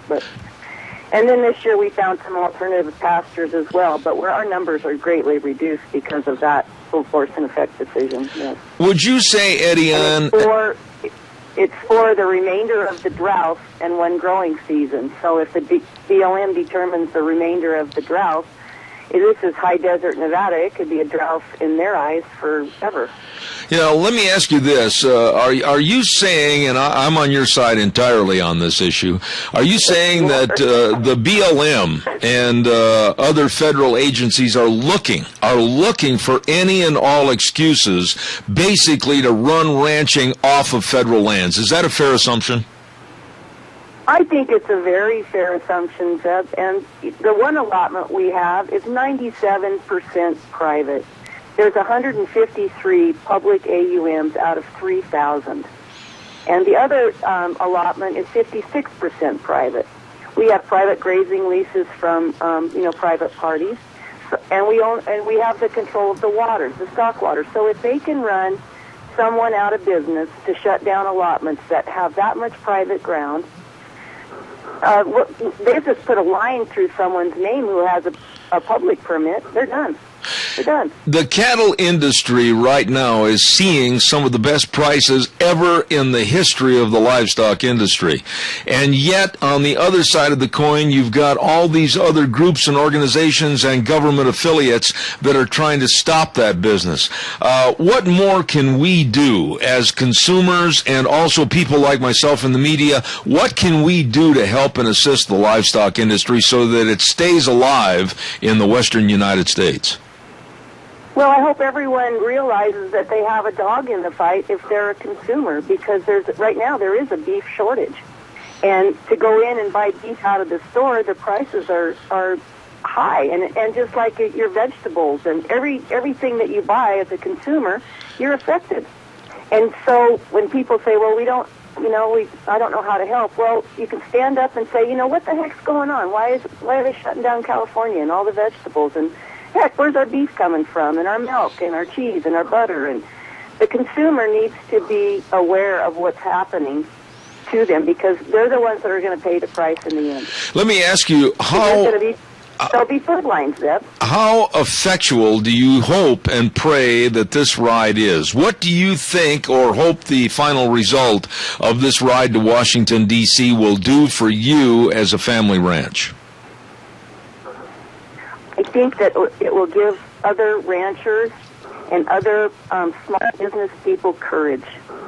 courage to stand up and say, you know what, we shouldn't have to fear our government. There's something wrong with this picture. Our government should be fearing us. We are the people.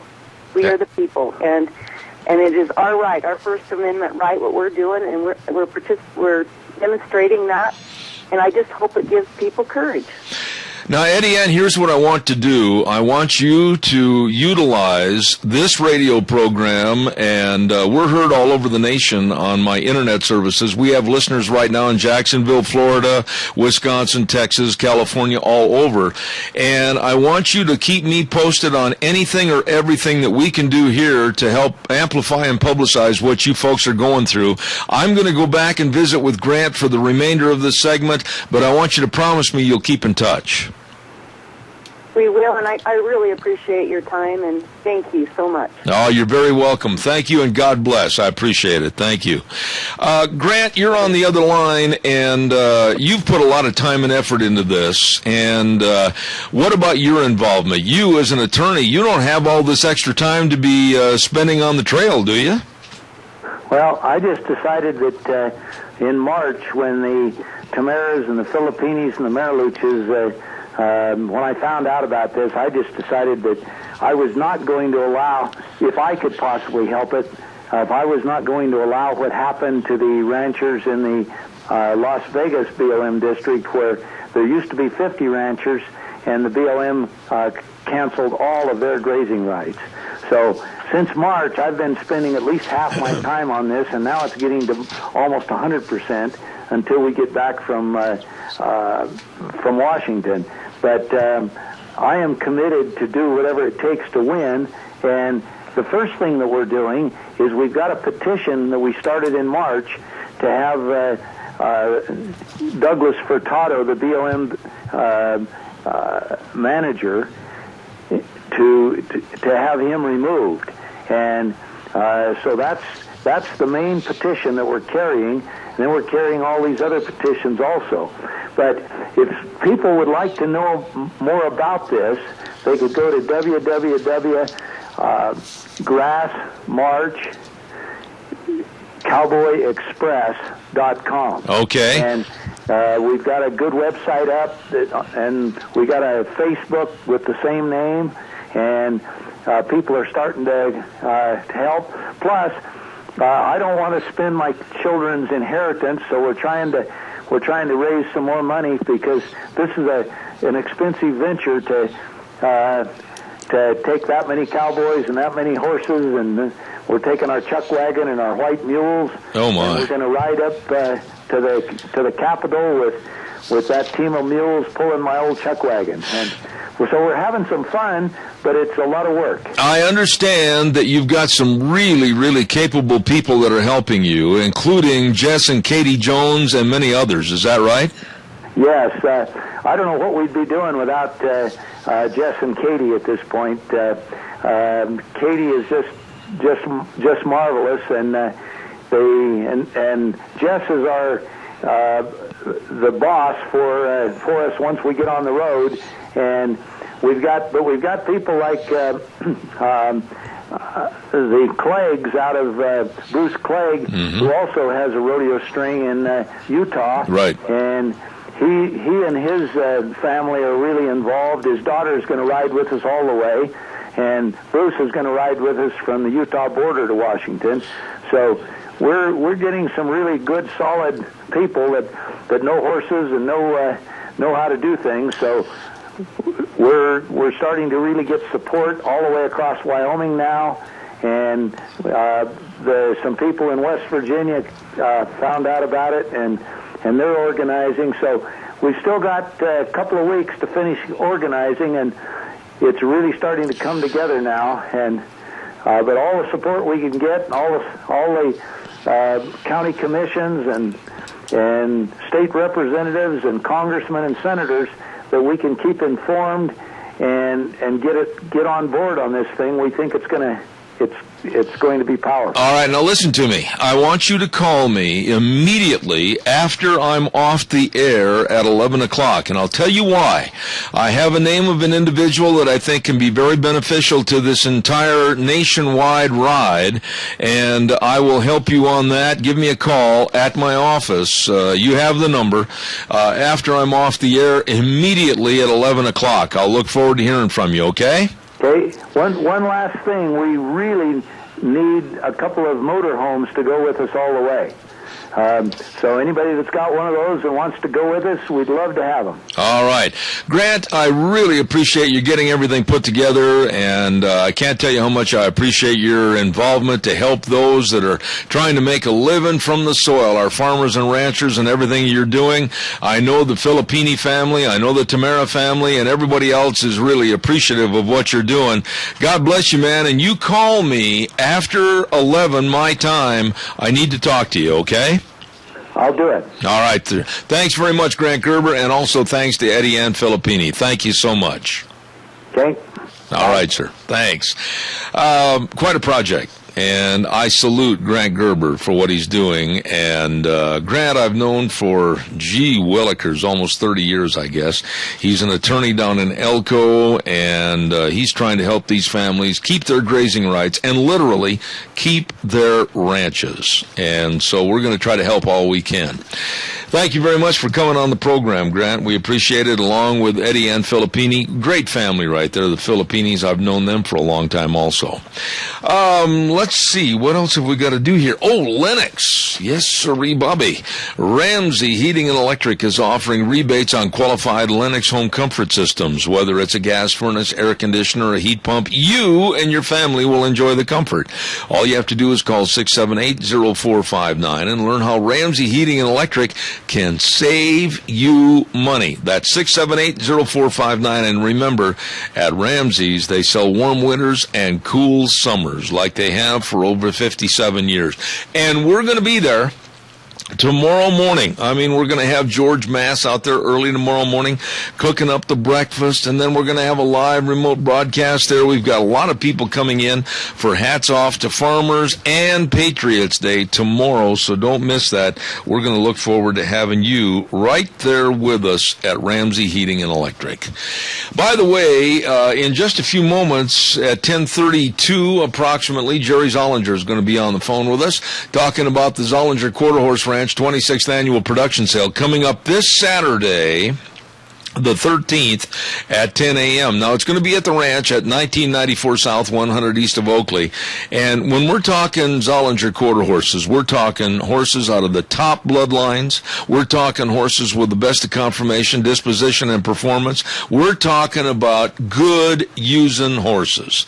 And this year, they're going to be reducing the size of their herd, so don't miss this sale coming up this Saturday, September 13th. Zollinger Quarter Horse Ranch up in Oakley, 26th Annual Production Sale starting at 10 a.m. on Saturday, and we're going to be talking to Jerry in just a few minutes. And for more information, go to the website, ZollingerQuarterHorseRanch.com.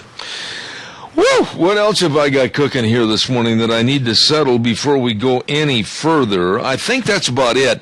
I'm going to go just a few moments early over to our main studios for our announcements at the bottom of the hour and then come back with our guests. So stay tuned. I'll be right back. And now back to Zeb at the Ranch on AM 1230 KBAR. To reach Zeb, call 436-2244 or toll free 1-866-927-4587. And now, here is Zeb. Thank you very much. Welcome back. We're on the home stretch, down to the last 30 minutes of our program for this morning. And on the phone with us, you talk about your cowboys, and I'll tell you what, this is a cowboy. Jerry Zollinger's on the phone with us right now. Jerry's been there, done that. How you doing, Jerry? Good. How are you, Zeb? Not too bad. Now, I would imagine that you're probably like a dog chasing its tail this morning getting ready for the horse sale on Saturday, right? Have you ever seen a one-legged man in a kicking contest? Yeah, me when I hold a mirror up. That's where I'm at. Listen, tell us a little bit about the sale here real quick. 26th annual production sale, and you're going to be reducing the size of the herd this year. What basically are you going to be selling? Mares, weanlings, all kinds of ages, right? Exactly. Starting from weanlings this year's colt crop on up to some older mares, and they're not old mares, but they're a little bit, they're the older end of it, 10 years old or better. But it's basically, I've got to work 2 jobs, Zeb, and so this is my second job, and I've got to cut it down to where it's manageable, and that's where we're at with it. All right, now, a lot of people... A golden opportunity to get into some good bloodlines. That's what I was just going to say. I mean, this is a great opportunity to pick up some good bloodlines, and that's where I want you to use your expertise and tell us about these horses. I mean, you've got some of the top quarter horse bloodlines and colts and mares, etc. Give us an example of some of those top name producers. Well, we started out with the old Leo horse, Lad Leo, which is by a son of by Leo himself, and that's what the Leo horses is made for brood mares. You can take them and cross them to whatever you want. And so we went in and bought we got to get a son of Play Gun and a son of Pepper Boone's Mole, and Hollywood done it. We crossed them over and kind of shooting for an all-around horse, for a family horse that you can do anything on, and that's our whole goal. Okay. Now, how long has this sale been going on? 26 years, but through your father, Wade, I mean, the development of this horse herd, that was a lot longer than that, wasn't it? Yeah, Wade's been registered with the AQHA for 50 years plus. They just done an article on him, Zeb, in the Quarter Horse Journal for 50 years. And he missed doing that interview by a month. Oh, dear. And anyway, yeah, he's been 50 plus with the AQHA registering him, and so he's had the great life of the horse industry. Now, this sale is going to start at 10 o'clock. Now, that's the preview, right? Tell people how to get to the ranch, and really when they get there before the sale, all these horses are going to be available to get up and ask questions about, right? Yeah, and especially the day before Friday, you'll have more time. I suggest that. You'll have more time to come and eyeball the broke horses a little bit better, the started horses.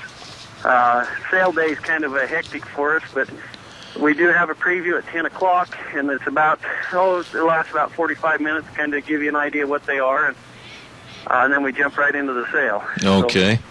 So, to get here, you take exit 208 and go 21 miles south of Burley. The 4-way stop in Oakley, hang a left, go 5 miles to the Oakley Basin. Okay. Cannot miss us. There'll be sale signs all over. All right. Now, Jerry, I'll tell you what, you have had through your career, through high school rodeo, and then you picked up a lot of rodeos, you have always had top-notch horses. And that's what you folks really breed for, is conformation, disposition, and performance. These are horses you can use, and they're not just lawn ornaments, are they? No. I was very fortunate that I got to get some of them Lad Leo horses, or the dry speck of pepper horses, and they put me through high school and college along with my daughter. She's made it through college on them, made it to the college finals on the same breeding horses, and I'm very fortunate to be able to have them under me. Now, one thing I think we need to amplify a little bit this morning, Jerry, is what about the DVAauction.com? This is going to be able to be seen, and they can bid online. Tell us about that a little bit. Yeah, we've got DVA auctions from Nebraska. They do a lot of cow sales and horse sales. You can go online and register with them through that address, and you can watch it live. There is a little bit of a delay to it, but not much. You can register before the sale, and it'll make we can stay home, watch it there at home too, and bid on them. Now, for those people in the audience that are listening, and maybe they've got a backyard horse to go trail riding, or maybe they do a little team roping, or maybe their daughter's in high school rodeo barrel racing, tell them why they should attend this sale. Why? Because you can get another horse, or if you got one, you can get another horse to match him so you both can ride, not just one at a time. And another thing too is you come and see the variety that's out there, the totally different color, the conformations, everything under the moon here. Absolutely, and the thing I like about your horses, and I'll go back to this again, conformation, disposition, and performance. These horses, most all of them, just really with good minds, trainable, and they can go a long way with these horses wherever they want to go. Barrel racing, team roping, in trail classes, whatever. Right, Jerry? Yeah, so you can go from the cut and pin on up to just for a little pleasure ride. The main purpose of this horse industry is to let me or somebody else go enjoy a horse instead of having to compete in a high dollar performance, and that's what we're trying to shoot for here, is to get a horse that you can't do just one thing, you can do everything on them. All right, now you also are inviting people to go to your website, ZollingerQuarterHorseRanch.com. Are all the horses featured on that .com? Yes, all the stud horses is on there. A few brood mares, I'm still working on a little bit of it, but all the sale horses is on there through the catalog site or the stockyard site. All right, now if people want to call you or anyone else, give us the phone numbers they can reach you at. You can reach me at area code 208-670-3833, or you can contact the ranch at 862-3402. Now, it starts at 10 o'clock in the morning on Saturday with a preview. It's going to be this Saturday, September 13th, Zollinger Quarter Horse Ranch, 26th annual production sale at 1994 South, 100 east of Oakley. And I'll let you invite everybody up one more time, Jerry. Go ahead. If you're not interested in buying, great, come and see us. We'd love to visit with you. All right. Jerry, doggone it, I appreciate it. I'll bet you're standing out in the breeze with your bandana blowing in the wind, so have a good day, my friend. Thank you, Zeb. God bless you. Thank you much. Jerry Zollinger, Quarter Horse Ranch sale coming up this Saturday at 10 a.m. And I've had a chance to be up at that sale, and they treat everybody first class. So don't miss it. The best of horses, conformation, disposition, and performance up there at the ranch at Zollinger Quarter Horse Ranch sale this Saturday. Don't you miss it. Okay, I think what we're going to do right now is have a early weather forecast, a couple minutes early. I'd rather do that than be racing to catch up. And then we're going to talk to Representative Clark Kaufman on the phone. But right now it's time for the weather, brought to everybody by Scarrows Meats, 331 North Road, Jerome. The number to call, 324-7657. They guarantee everything they sell. That's right, they're a locally owned custom meat processor for over 20 years. And they do sell taste one bite at a time. Oh, man, I'll tell you what, I've been chomping down on their some of their specialties, their salami and all their sausages and everything. Woo, it is good. Scarrows Meats in Jerome. Here now, Michael Rogers weather. Hello, everyone. Michael Rogers is Zeb at the Ranch. You know, I hope your weather is going to be like what it is today when I pull out of here in a couple of days and head back down to Las Vegas. That being said, right now you're working on Sunday at a high of 75. And when I looked at your forecast, it's going to be nice when I get back down there, but I'm going to be pulling out of here in a couple of days, returning back up here in April. Otherwise, I expect nice weather when I get down there. Looks like it's going to be that way. Have yourself a great day. Enjoy the weather. It's the only weather you got. There you go, MichaelRogersWeather.com. Appreciate Michael, and you also will appreciate the sponsor of this hour, and that's Scarrows Meats, 331 North Road, Jerome, selling taste one bite at a time. And the number to call, 324-7657, Scarrows Meats. Really, really nice people. Let's check over with Gina right now. Gina, do we have Representative Clark Kaufman on the phone? No, let me get him on the phone. Okay, well, I appreciate that. Thank you very much. We're going to be talking to Clark over in Filer about what they're calling a Twin Falls County Fair Foundation fundraiser, and it's called, I'm trying to find the name here, I think it is Anything Potato. So we'll have him on the air in just a minute.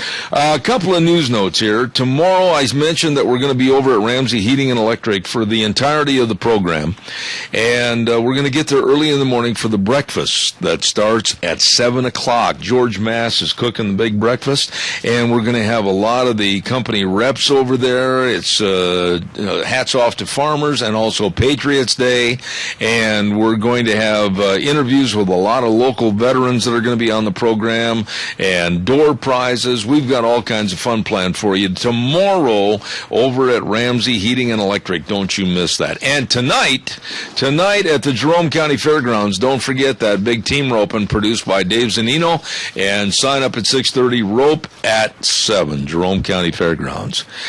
Okay, let's see if Gina has our friend on the phone, and I believe she does. Miss Efficiency is all taken care of, as right now we say good morning to Representative Clark Kaufman. Good morning, sir. How are you? Well, good morning, Zeb. I'm fine, and you? I'm just doing fat and sassy. Now, gee whiz, you haven't had a thing to do ever since the legislative session got over, except just kind of put your boot heels up on the back porch. Isn't that right? Yeah, I just been hanging around. Okay.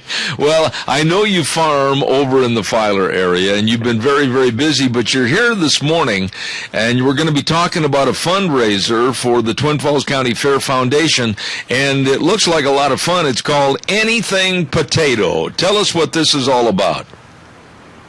Well, it's the second annual Anything Potato, and the Fair Foundation would just like to invite everybody to come out and experience the creative talents of the local community members.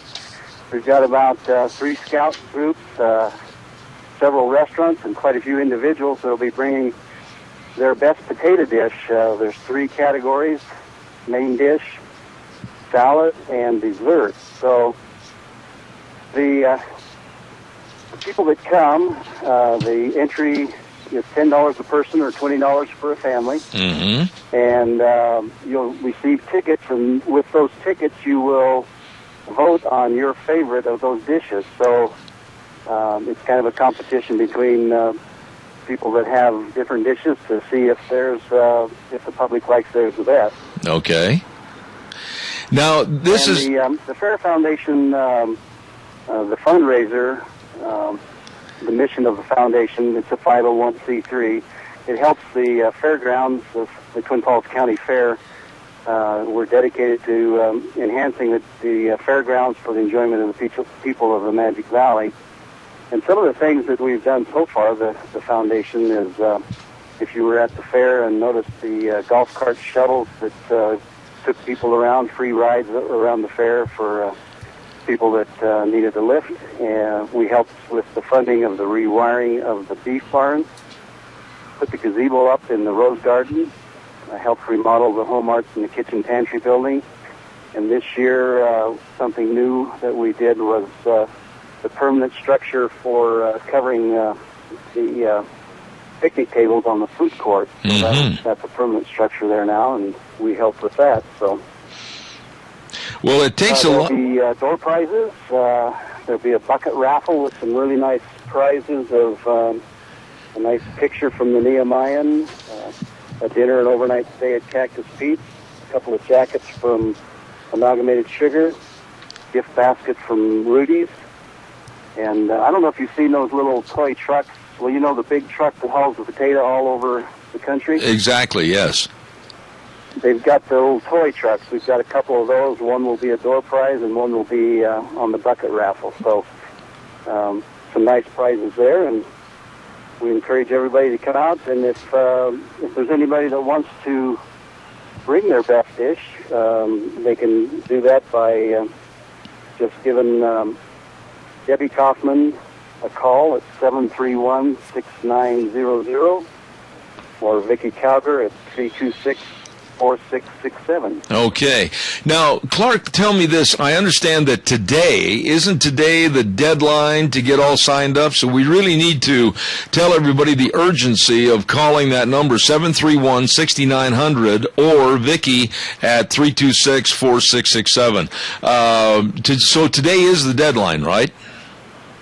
Well, it is, but if we get some late call-ins, we will make it happen. So don't let that stop you from doing it. All right, so you're welcoming people that want to put together their favorite dish. Anything containing potatoes as an ingredient is eligible. Is that correct? That's correct. Doesn't even have to be the main ingredient, but just has to have potatoes in it. Okay, and the whole shebang is going to be on this Saturday from 5:30 to 8 p.m. right there at the Filer Fairgrounds at Merchants Building number 3. Now, how easy is it for people to find Merchants Building number 3? Is there any special directions they need?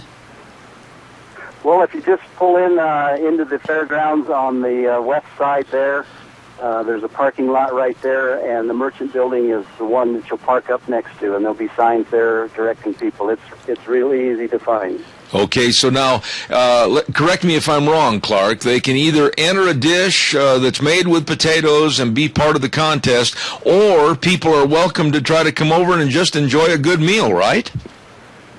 Yes, just sample all of the dishes that are there, and if you're bringing a dish, we would ask that you bring enough for 200 2-ounce samples, and we will provide the spoons and the containers for that. You just have to bring the product. All right. And then if you want to come just sample everything, and if you're not full enough after you do that, there's a full potato bar will be available too, so you'll get plenty to eat. Oh, my goodness, it sounds like a lot of fun. And this is the Twin Falls County Fair Foundation fundraiser, and it's going to be this Saturday night, anything potato. By the way, what is the cost on that to get in? Would you tell us that? Yes, that would be $10 for an adult or $20 for a family. Okay. And how are things going? I'm going to shift gears a little bit with you. You're involved in this anything potato at the Filer Fairgrounds this Saturday. But you know what? As we look at the calendar and it goes zipping by, it's not going to be too long, and you're going to have to think about going back to the next legislative session. Yes, and I've already been thinking about that quite a bit. What are some of the hot issues that you think you're going to have to take care of this year in the next legislative session, Clark? What do you think is the most important items that have to be addressed? Let me bring up one thing before we get to the session. Okay. This November is an election, and one of the most important things on the ballot will be a constitutional amendment, which is House Joint Resolution 2. And I encourage everybody to vote in favor of that, but give that a look at that, look that up and read it, because it gives the legislature the authority to review the rules written by agencies coming from the executive branch. Okay. We already do that, but it's the authority that we use is on a split Supreme Court decision. We think it's important enough to make it part of the Constitution so that we review the rules that the agencies write to implement the laws that we've passed. I think you will agree with me that this November election, the midterms, possibly will be the most important midterm elections ever held across the United States. I would agree with that, and I encourage people to get informed, to get out and vote, register and vote. Absolutely. Now, looking ahead for Idaho's problems, again, I'll ask that question. What are the main things or pertinent issues that you think need to be addressed and settled as we look forward to January and the next legislative session? Well, I think important issue is going to be the discussion on expanding Medicaid, whether we do or don't do that, or if we do it, how we do it. Education funding is going to be a hot topic, and of course with me, always funding our infrastructure is one of my top priorities, finding a way to maintain this asset that we've been given and not pass that debt on to our children. One thing I would throw at you and see if you concur with me or not, Clark, is that there has to be some resolution and some finalization on how we're going to solve some of the water issues in the state. Do you agree? Yes, water issues will always be at the forefront also in the resource committee. The adjudication has been completed now, and but then that adjudication is moving to North Idaho now to get the appropriations and through the water court. But the Swan Falls agreement, the agreement with Canada, the release amounts, all of that is all intertwined, and water is something that we always have to be watching. Absolutely. Well, I want to wish you a very successful Anything Potato coming up this Saturday from 5:30 to 8 at the Filer Fairgrounds at the Merchants Building number 3. And please keep in touch with us and let us know if we can be of any assistance. Representative Clark Kaufman, thank you for being on the program this morning. Thanks for having me, and we look forward to seeing everybody Saturday night. All right, sir. Thank you very, very much. Appreciate it. Real nice man right there from over in the Filer area, farmer and representative for our state of Idaho, Clark Kaufman, and talking about a big fundraiser for the Twin Falls County Fairgrounds, Anything Potato, coming up on this Saturday night from 5:30 to 8 at the Filer Fairgrounds Merchants Building number 3.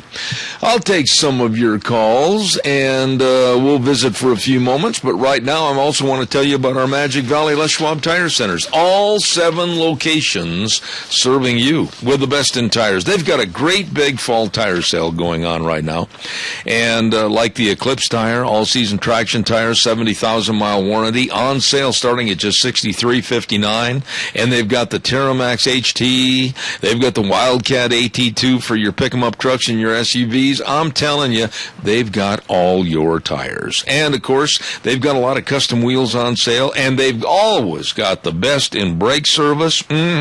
I know. Professionally trained technicians, free brake inspections and estimates. They know brakes, along with front-end alignment, shocks and struts, and batteries. It's all there. Service reigns supreme with all 7 locations. Lane and Rupert, Dave on Blue Lakes and Twin, Mike and Buell, Mike and Jerome, the Twist family in Paul, John on Poline in Twin Falls, and Randy on Overland and Burley, your Magic Valley Les Schwab Tire Centers. Whew, Gina, busy day today.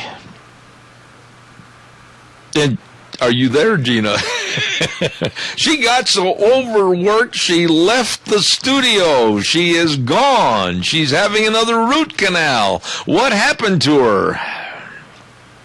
She's not there. This is a lonely time for me because all of a sudden she's left. Gina has left the building. And with that said, maybe she stepped out for a moment.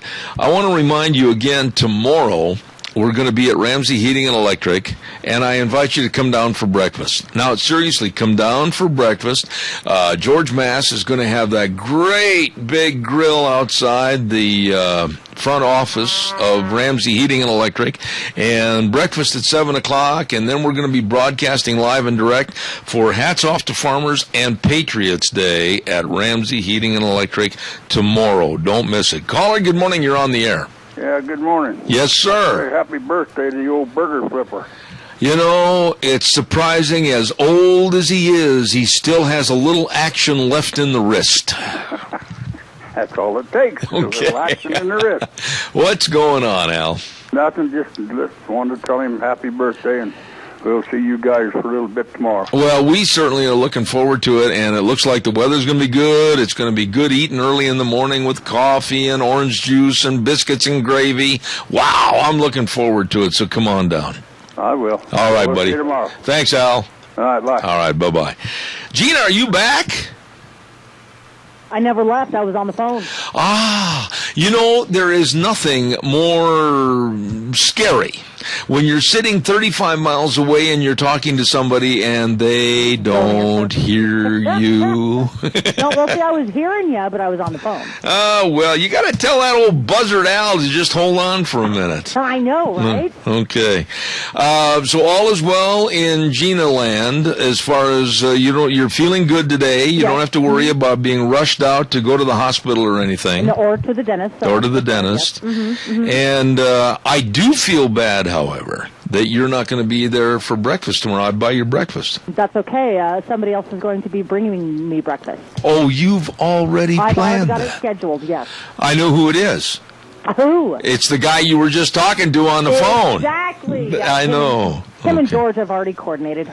Well, it's going to be a lot of fun, and we invite everybody to come down. Yeah. And plus the fact that we've got a lot of local people that are going to come down and be on the air. We got a lot of veterans and everybody else that's going to be part of the program tomorrow. Because it's all part of the Patriots Day program and Hats Off to Farmers, correct? Absolutely. Gotcha. And we'll be down there plugging the stuff in early in the morning and giving you a call over at the station. Of course, you won't be there, but I'll talk to whoever will answer the phone.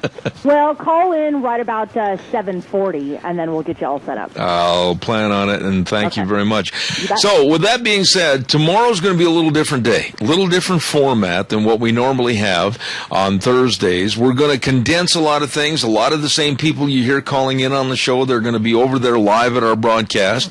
And we may have to change and alter some things to get everything on the air tomorrow. It's going to be a busy, busy day over at Ramsey Heating and Electric, so come on down and say hello.